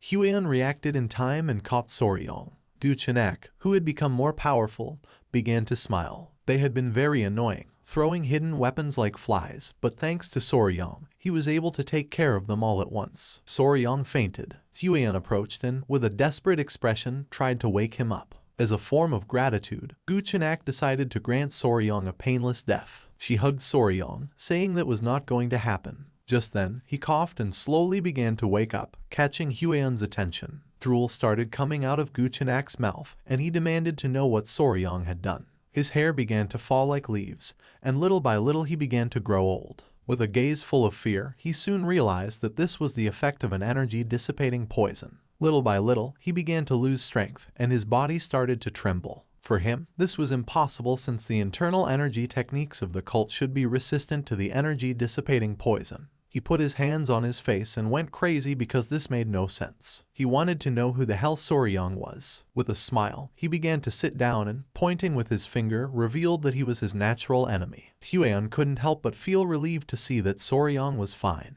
Little by little, the poison began to take more effect, and Gu Chenak could not help but tremble with fear. He could not believe that he had been defeated by a mere child. Soryang began to run out of energy, and with his last strength, he started looking at Huiyan and, with a tired gaze, revealed something to her. This made Huiyan's eyes widen in surprise, leaving her in shock. Gu Chenak's gaze fixed on Soryang, and his eyes began to shine with rage. He could not help but clench his teeth and sweat since he did not know what Soryang had done to his body. He panicked since ever since he had let Soryang's blood flow through his body, the blood no longer obeyed his will. He took a step forward, revealing that the blood cult's domination was just within his reach. He went mad and started running towards Soryang, swearing that he could not collapse here. He lost his composure, opened his mouth, and lunged at Soryang, intending to kill him. Upon seeing this, Huiyan drew her whip, clenched her teeth, and went on alert knowing that this was not good. Just before Gu Chenak could approach, she swung her whip forcefully, which wrapped around his neck, causing him terrible pain. Her eyes widened in surprise, leaving her speechless. She could not believe that her attack had landed. Gu Chenak grabbed the whip with both hands and began to exert force to free himself. A ghostly monster of a dark martial artist like him had not been able to dodge her attack. Gu Chenak's eyes began to shine, and drool started to emerge from his mouth. He was furious without knowing what Soryang had done to his blood art. Even if he crushed his bones and drank them, it would not be enough for him to recover. He exploded with rage and started running like a madman towards Soryang, swearing to kill them all, revealing that the blood cult had returned. Huiyan's eyes widened with concern. She gripped the whip tightly and with a furious expression asked the old man to shut up and die. Just before Gu Chenak could take another step, she tore off his head using the whip. His head shot out and fell near P. His attention fixed on it, and his eyes filled with confusion, and then a joyful smile appeared on his face upon seeing that they had won. Gu Chenak lost his life. The elder of the clan started running towards Soryang and Huiyan to see if they were okay. The members of the clan began to celebrate since the lady had torn off the head of the elder of the blood cult. With a confused and surprised gaze, she asked Soryang what had happened and how he had managed to weaken Gu Chenak. Soryang caught her attention by calling her big sis. Upon hearing this, she couldn't help but blush and feel embarrassed. Our boy started sweating and dark circles appeared. But even so, he did not stop smiling and said he needed to be bitten by a tiger-striped water snake to treat the poison. Seeing Soryang's condition, Huiyan panicked and was confused since she did not know what was happening. Soryang's face turned pale. Huiyan remembered that the tiger-striped water snakes had no venom. She ordered the clan members to bring an antidote. A few hours later, drooling, Soryang woke up in bed, and his eyes widened in surprise as he did not know where he was. Upon seeing that he had awakened, the attention of the great patriarch was fixed on him. He advised him not to move yet. Huiyan was also present in the room. With a surprised expression, she noticed that he could not move. Soryang was face down and stiff on the bed, his eyes filled with confusion, and he asked what this situation was. The great patriarch used his power and concentrated his energy on his back. Huiyan could not help but feel somewhat relieved to see that he had regained consciousness. The great patriarch revealed that 10 days had already passed since Soryang had collapsed. This left our boy in shock. With a kind smile, Huiyan mentioned that thanks to him she had been able to cut off that bastard's head. And then, they took Soryang's collapsed body back to the clan. And the poisoning was so severe that if Grandpa hadn't returned early, it would have been a disaster. Soryang swallowed saliva and his eyes filled with fear as he remembered how he had been bitten by a snake in his past life.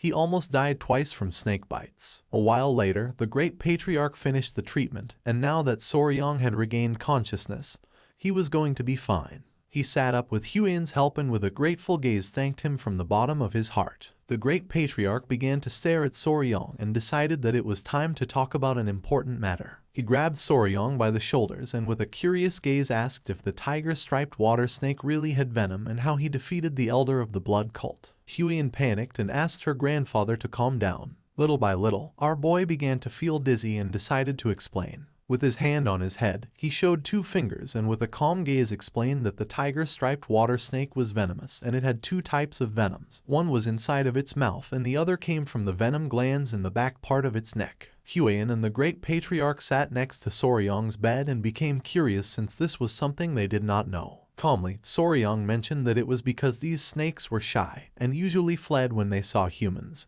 and also their fangs were very small. In fact, it was not until the 1980s that people realized that tiger-striped snakes had venom. The great patriarch was clever and it did not take him long to realize that the dissipation of the internal energy of the elder of the blood cult had something to do with this. But then he remembered that the blood cult was known for being immune to poisons like dispersing toxins. Soryang turned to him and explained that this was only a hypothesis, but he believed that the dissipation of internal energy of the elder was due to the poison of the tiger-striped water snakes. The main component of the venom of the tiger snake was hemotoxin, a hemorrhagic toxin. Hemorrhagic toxins could destroy various structures within the body, including cell walls of red blood cells, inner lining of blood vessels, and other tissue cells. Now, what would happen if they fed the blood cultists hemorrhagic toxins, who were like vampires that depend on blood for their martial arts? Soryang's plan had worked perfectly. He put his hand under his chin and with an uncertain gaze mentioned that the blood, which served as the source of their martial arts, had probably been altered, leading to this result. It is not widely known that tiger-striped water snakes were venomous, but their venom was 5 times stronger than that of a viper, and if their venom was amplified with yin qin, it became a deadly weapon. The eyes of the great patriarch widened in surprise, making him sweat. He was in shock to see that such a powerful venomous creature existed near Sichuan. Huiyan began to look at our boy with admiration and, with a smile, praised him for having achieved such a feat. The grandfather closed his eyes and coughed, catching the couple's attention. He crossed his arms and, with a smile, mentioned that Huiyan had told him that the elder of the blood cult called Soryang Nemesis of Heaven, his natural enemy. Our boy felt embarrassed because said like that it sounded exaggerated, like a high school delusion. He covered his mouth with the blanket, looked away, and couldn't help but blush. Seeing this, Huiyan and her grandfather placed their hands on his shoulders, since he had been able to perfectly seal the elder's martial arts, then being called natural enemy fit. The great patriarch began to smile and thanked him for having protected his family. He clenched his fist and could not help but get angry without knowing how they had dared to attack his family while he was absent. He clenched his teeth and swore to uproot them once and for all. Soryang and Huiyan remained silent. With a serious gaze, he said that he agreed with the grandfather since they should completely crush the blood cult. Now that they knew their weakness, all that remained was to collect a large amount of venom from the tiger-striped water snakes. Soryang's eyes filled with rage at the thought of Guchenak and his subordinates. To him, they were nothing more than mosquitoes, and it was natural to strip them down to their souls. Since that day, and with the appearance of the blood cult, the Tang clan had been in a state of emergency. Many of the clan's warriors had been injured, and some had even died. Someone placed a message on the leg of a messenger pigeon. Miram's allied Orthodox factions were gathering at the Tang clan to provide their assistance. It was the great patriarch. He released the messenger pigeon and mentioned that considering they had faced someone at the pinnacle of martial arts, casualties had been minimal. But thinking about the blood that was going to flow again in Miram entirely because of the blood cult filled him with deep concern. They were not only content with kidnapping people at random to drain their blood, but 30 years ago they also committed a massacre, thus becoming the sworn enemy of the Miram as a sect. This was a very serious matter. While Soryang was distracted, the great patriarch placed his hand on his shoulder and said that this time things were going to be a little different. Soryang snapped out of his trance and became curious. With a confident look, the great patriarch revealed that the reason was that this time the Sichuan Tang clan was the natural enemy of the blood cult. Soryang couldn't help but get angry and sweat, not knowing if his grandfather was saying this on purpose. The grandfather turned towards him and showed a smile, confirming his suspicions. He put his arms behind his back and explained that he had a request, asking if he was going to be able to do it. He became curious and replied yes, and if it was something related to the clan,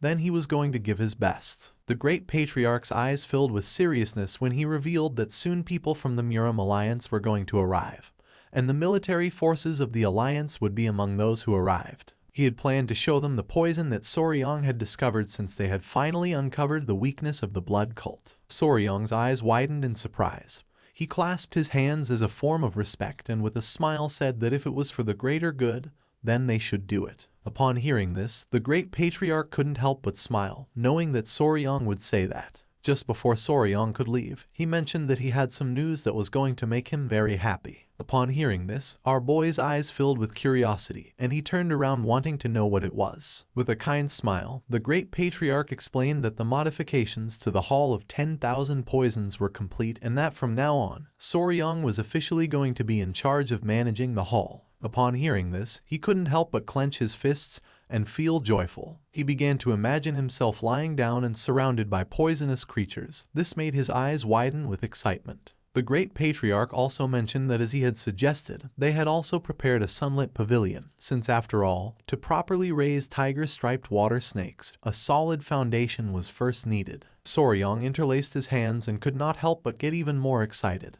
He had to think of it as if it were for the good of Muram and do his best effort. The messenger pigeon flew away. A few hours later, he arrived at the Hall of 10,000 Poisons, and his jaw dropped. It was beautiful, and there were 2 guards at the entrance. Soryong and Huiyan began walking toward the door. There was also a room called Toxic Creature Garden.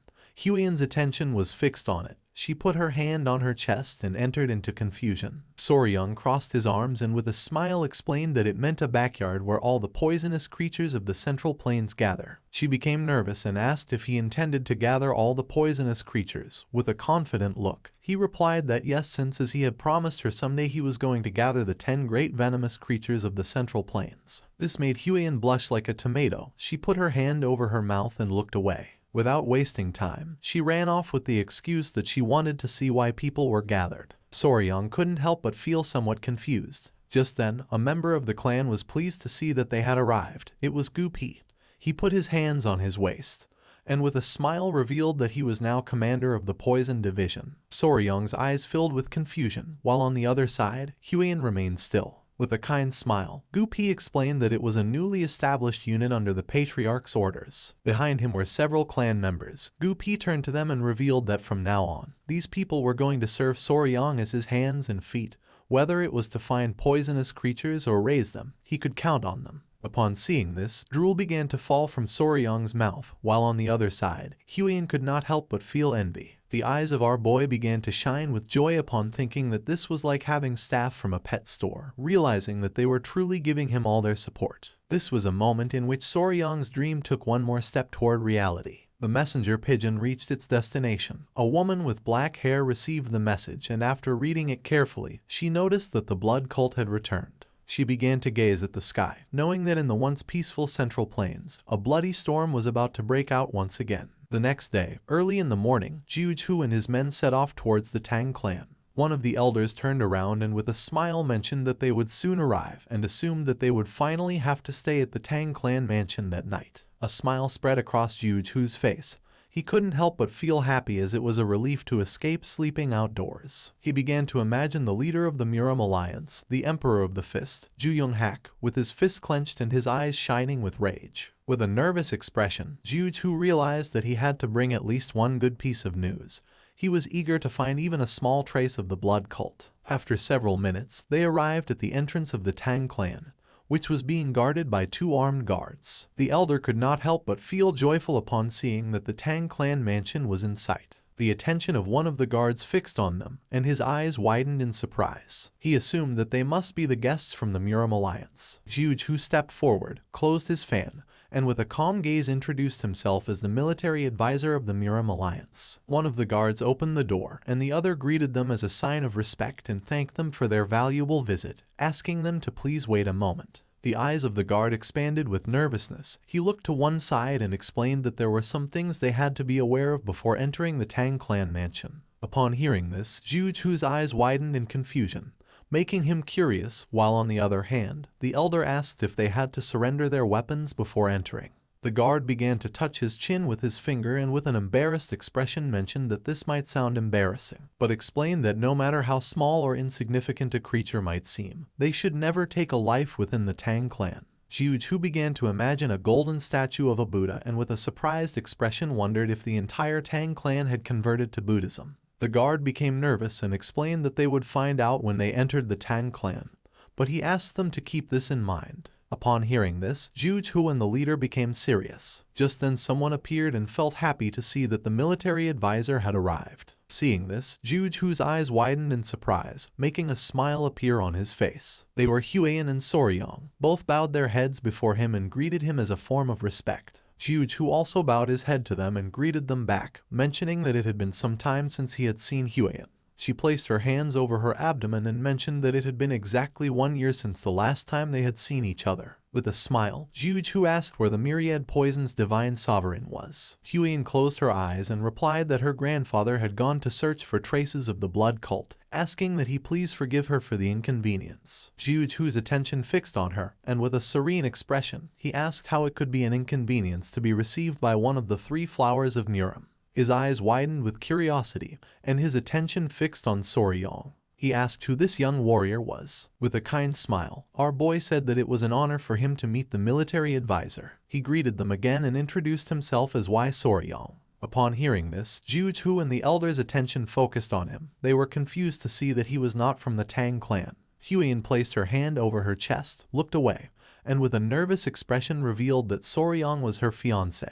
This revelation left Jiuju and the elder in shock. The men who had come with them started losing their minds and feeling jealous upon seeing that one of Murim's 3 flowers had a lover. They clenched their fists, and their eyes filled with tears. For them, this world was unfair, and they did not know where Soryang had come from. Envy also became evident in Jiuju's eyes. He opened the fan, and while gazing at the ground, he asked if they could guide them inside. He knew that at this rate, it was possible that the whole group would request a sparring match with Soryang.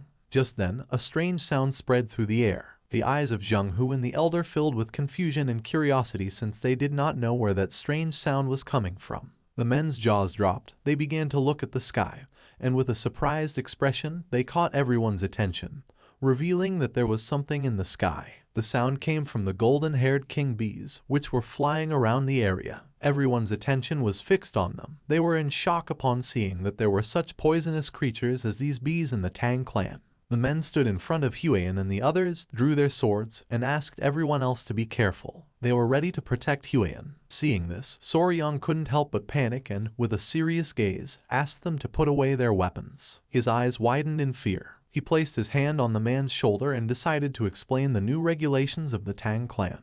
But the man became angry, pushed our boy's hand away, and with a furious gaze asked him to step aside, revealing that the golden-haired king bees were very dangerous creatures capable of killing an ordinary person with ease. Soryang tried to explain himself, but little by little the men began to crush his body. He could no longer contain his rage, pushed the men away, and with a furious gaze revealed that he was raising the golden-haired king bees, asking everyone to calm down. The man couldn't help but go into shock and swallowed hard upon seeing that Soryang was raising such poisonous creatures. One of the bees landed on Soryang's head as a form of love, and upon seeing this, Zheng Hu and the others were scared shitless and backed away. With a smile, Soryang began to play with the bees and knew that they had missed him since it had been some time since they last saw each other. Huaiyan's eyes widened with joy, and she began to show a smile. The gaze of the bees fixed on Zheng Hu and his men. Our boy began to caress one of the bees and with a kind smile asked them not to sting the guests. The man's jaw dropped. He began to sweat upon seeing that Soryang was treating the golden-haired king bees as if they were children. And then, the spirits of the young warriors instantly calmed down. After this incident, Zheng Hu and the elder accompanied Soryang and Huaiyan inside. Zheng Hu's attention was fixed on Soryang. He would never have thought that the young warrior from Hainan Island was the fiancé of the poisonous flower. He was in shock to see that despite being an outsider, Soryang had managed to become the son-in-law of Clan Tang. As they were strolling, something caught Zheng Hu's attention. Not far from them, 2 men were sitting and arguing with each other. The black-haired man took out a small vase and, while pointing at it with his finger, with a furious gaze made it clear that a venomous scorpion would be more suitable for the Tang clan. The orange-haired boy took out a small chameleon and, with a gaze full of rage, asked what he was talking about and asked everyone to look at the shape of the chameleon's radiant crest. Jughu's eyes widened in fear. He placed his hand on Soryang's shoulder and, while sweating, asked why all those warriors were taking care of insects and animals. Soryang came out of his trance and became curious. While the men were arguing, our boy explained that they were sentenced to the venomous creature companionship punishment. Jughu started sweating and asked what they had done to deserve such punishment. Soryang put his hand under his chin and began to ponder. A few days ago, at night, the incident occurred. Soryang and Huan went to the training hall. Our boy started training. She got nervous and explained that he had to feel as if he were expelling his internal energy. Our boy concentrated, but it seemed like he was dancing instead of training. Just then, someone appeared and caught their attention, making them curious. It was Commander Gu and his men. They all closed their eyes and became nervous. With a sad gaze, Gu Pi apologized, explaining that this time more than half of the rat pups captured to feed the tiger-striped water snakes had died. Upon hearing this, Soryang turned towards them and his eyes filled with sadness. Huan was somewhat surprised as she did not know what was happening. Soryang crossed his arms, closed his eyes, and let out a sigh knowing that there was not much they could do about it since naturally rats were sensitive, and if things became too noisy, sometimes the mother would kill them. But Gu Pi revealed that the warriors had eaten the rats. Soryang's eyes filled with confusion. Gu Pi explained that they had eaten the rats as snacks while drinking alcohol. His eyes widened in shock. He was speechless upon seeing that the warriors had eaten the young ones as a side dish for alcohol. He was confused, not knowing what was happening. Huan crossed her arms, began to observe Gu Pi, and explained that 3 screeches was a dish where live baby rats were dipped in sauce and eaten. Gu Pi could not avoid feeling embarrassed. He lowered his head again before Soryang and apologized again. Soryang was paralyzed trying to understand the situation. Huan approached them and began scolding them. Gu Pi grabbed his ears and explained that some of the poison handlers were from Henan, and they had said that it reminded them of their home, and one thing had led to another, causing this to happen. Soryang started staring at them with contempt and finally realized that the baby rats that had been captured to be used as food for the tiger-striped water snakes had been eaten by the warriors. He was furious and knew he had to do something so they would learn to value the creatures they raised. In this way, it was how the Tang clan of Sichuan established the venomous creature companionship punishment and a new set of rules. Back in the present, Soryang crossed his arms and his gaze fixed on them, explaining that each of the warriors was now responsible for raising a venomous creature. The warriors began to argue among themselves. Jughu couldn't help but sweat, finally realizing why each one had a venomous creature. His eyes widened with curiosity and his gaze fixed on Soryang. To him, he was someone very interesting. Soryang began staring at the warriors with hatred and sighed, and Jughu finally realized that he was not an ordinary person. At nightfall, the great patriarch arrived, and the 3 sat at a table to chat. With a serious expression, the great patriarch recounted everything that had happened. Jughu closed his eyes and with a smile mentioned that Soryang must be the enigmatic young warrior whom the patriarch of the Tang clan had met on Hainan Island.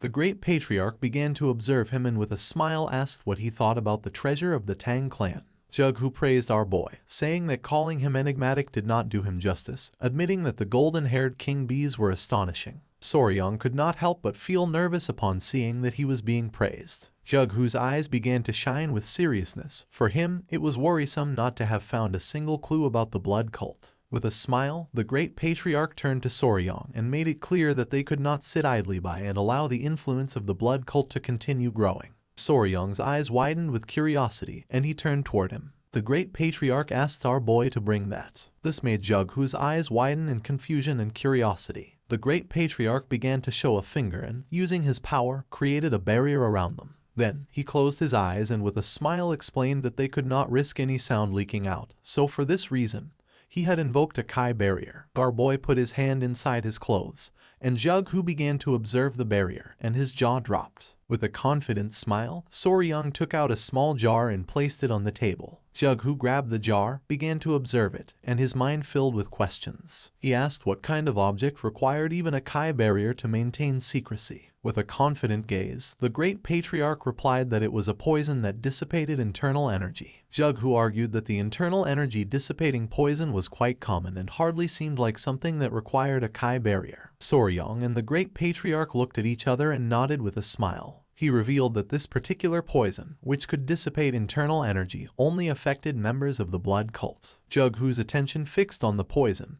and his eyes widened in surprise. He panicked, slammed his hand against the table, and asked if this was true. The great patriarch closed his eyes and, with a confident expression, explained that although it was hard to believe, it was true. With a gaze full of hatred, Jughu began to imagine the members of the blood cult, thinking that this was a truly incredible discovery, revealing that the reason they had fought so hard during the blood cult rebellion 30 years ago had been because they had used internal energy dissipating poison against them. The great patriarch began to recall the blood cult rebellion and confirm Jughu's suspicions by explaining that when martial artists like them were poisoned, their internal energy dispersed, leaving them powerless, but the members of the blood cult remained completely intact. With a serious gaze, Jughu asked what the potency of this version of the poison was. The great patriarch's eyes began to shine with confidence, and he responded that according to Huion, the poison was capable of reducing their physical abilities to the level of an ordinary person, revealing that she had defeated a blood cult elder who had been poisoned with a single blow. Upon hearing this, a smile appeared on Jughu's face and his eyes began to shine with joy,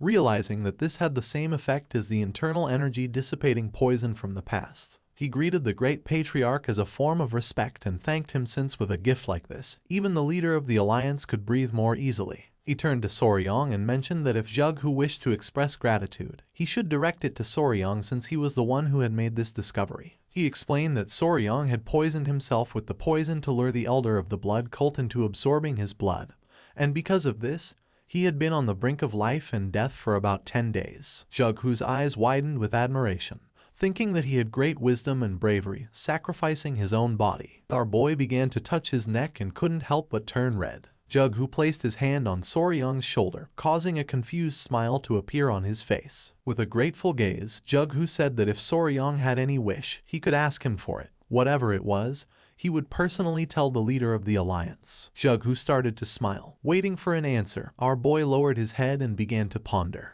He started to touch his chin and with a nervous gaze, asked if it would be possible to obtain information about toxic creatures. Jughu was confused to see that Soryang was interested in information about toxic creatures and not in martial manuals, elixirs, treasures of gold and silver. His eyes filled with confusion, and he couldn't help but sweat. Seeing this, the great patriarch began to laugh. Jughu closed his eyes and realized that Soryang was unique since, even in Muram's long history, this was the first time he had seen such an eccentric person. He opened his eyes and, with a smile, explained that it might not be exactly the toxic creature he was looking for. He asked if our boy was interested in a mystical stone lizard. It was daytime, and somewhere on the island, there was a beautiful waterfall. Several men arrived at the area. The long-haired man turned around and told his uncle that they had arrived at the place. His uncle was none other than Jughu. They were on Mount Ganga in Sichuan. With a smile, the nephew mentioned that it was just as their ancestors had described. The waterfall, the turtle-shaped rock, and further in the distance, one could even see the summit of Mount Ganga. Jughu approached the water and touched it gently with his finger. He began to observe the water and, with a sincere expression, admitted that since this water came from the melting of perennial snow, it was freezing cold. He stood up and with a cheerful expression asked his men to stay here and his nephew Chen to stay close and follow him carefully. The men nodded their heads, and Chen's eyes widened with joy, making an excited smile appear on his face. Jughu gained momentum and jumped. Taking small jumps over the water, he began to move towards the waterfall. Chen did not fall behind, and imitating his movements, he started following him closely. A while later, they arrived at the waterfall. Jughu placed his hand on the stone and peeked out. His eyes began to shine with confidence as he remembered that beyond the turtle-shaped rock, if they climbed up the waterfall along the cliffside, there should be an entrance next to the fist-shaped rock. With a surprised expression, Chen mentioned that this matched perfectly with the records. Both looked at each other and with a smile, they nodded.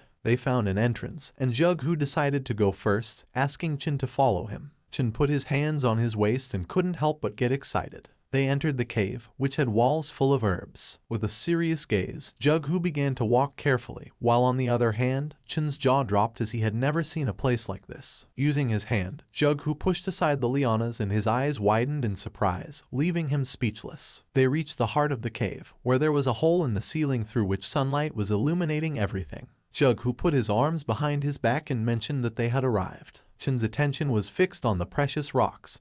He would never have thought to see such an impressive view inside this cave. For him, This was mystical. This place was filled with herbs. Jughu's attention focused on them, realizing that this was the perfect environment for spiritual herbs to thrive. Chen was amazed to see how precious this cave was. Jughu's eyes widened in surprise, and his attention fixed on a flower-shaped herb. It was the century-old snow ginseng, a spiritual herb that had absorbed extreme yin energy. Chen approached the herb and mentioned that they needed to exchange this snow ginseng for the dark wolf flower from the Namgung clan. Jughu began to observe the precious herb and nodded, explaining that with this, the severe meridians of the Namgung clan's daughter should also improve, and in turn, they would obtain the 200-year-old dark wolf flower. Jughu approached the herb, closed his eyes, and decided that it was time to collect it. He began to extend his hand toward the herb, which was emitting a powerful aura. Just then, a whistle was heard, and this immediately made Jughu's expression change and his eyes widened in alert. Something that was hidden behind the rocks began to move quickly toward Jughu. He could not help but clench his teeth tightly, knowing that this was not good.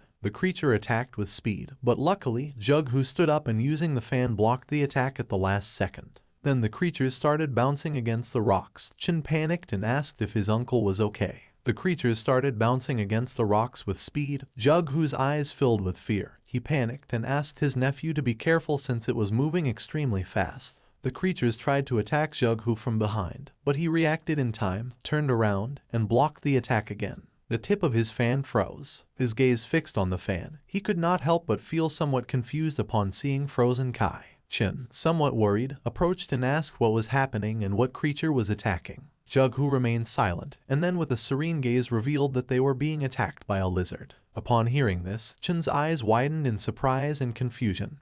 He could not believe that this was true. The blue-colored lizard emerged, ready to attack again. Jughu told this adventure to Soryong. Our boy's jaw dropped and his eyes widened in surprise, as it was extremely rare to find a blue lizard. The great patriarch could not help but smile, thinking that Soryong was a lover of poisonous creatures. With a serious expression, he mentioned that the lizards were not poisonous, and asked if he was sure that if it was safe. The mouth of our boy watered and his eyes began to shine with joy. With a smile he said that it was fine, revealing that the lizards had poisonous Kai in their eyes. The great patriarch was surprised, and despite having no idea what our boy was talking about, he praised him anyway. Jughu began to show a forced smile, realizing that Soryong was certainly an eccentric. It was night and the sky was beautiful. Jughu explained that if he received any new information about other toxic creatures, he would let Soryong know immediately. Soryong's eyes began to shine with joy, and he couldn't help but thank him from the bottom of his heart. The next day, the patriarch returned. He was very worried, and the first thing he did was enter the mansion to check if Soryong was okay. Soryong, Huang, Jughu, and the great patriarch were sitting and having a cup of tea. Seeing that the patriarch had arrived, everyone's attention turned to him, and our boy asked if there was any problem.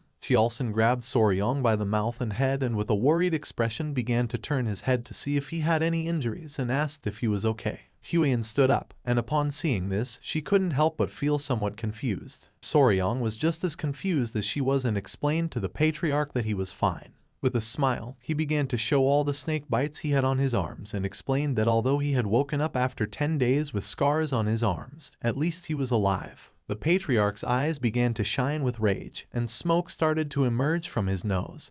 He was furious to see that the bastards of the blood cult had dared to harm Soryong. Just then, something caught his attention and his eyes filled with surprise. He turned to Huan and with a furious and worried expression asked if she was okay. Seeing this, Huan panicked and asked her father to calm down. With a confident smile, she admitted that she was fine, revealing that Soryong and the family members had saved her. The great patriarch coughed and with a smile caught everyone's attention, revealing that Soryong had done something incredible. He revealed that after knocking out the elder, Soryong said that he was his natural enemy. Our boy looked away and couldn't help but feel embarrassed, while on the other hand, a proud smile spread across the patriarch's face. Soryong joined his fingers and, while blushing, with a nervous expression explained that everything had gone well since his plan had worked. The great patriarch joined the conversation, revealing that thanks to that, they had discovered the weakness of the blood cult. Jughu, who was sitting at the table, raised his hand and with a kind smile caught the patriarch's attention by asking how he had been. Seeing that Jughu was also present, the patriarch shook his hand. Since Jughu had risen to a high position, They had not been communicating much, and now they had only met under these circumstances. With a smile, Jughu apologized, explaining that he had been very busy. Soryong and Huiyan's attention was fixed on them, making a smile appear on their faces. She adjusted the strand of hair and mentioned that they were childhood friends. Our boy couldn't help but feel stressed, as this was very chaotic. Jughu asked the patriarch to take a seat since they had much to discuss, starting with the blood cult. The patriarch did not refuse but asked Soryong and Huiyan to sit as well since they needed to discuss this in more detail. Soryong became nervous but nodded his head, while on the other hand, Huiyan began to smile. Everyone sat at the table, and the patriarch asked how the progress of the search for the secret agent was going. Soryong's eyes filled with curiosity. He interrupted the conversation and asked which secret agent they were talking about. He didn't know if by secret agent they were referring to a spy or something similar. The patriarch rested his head on his fist,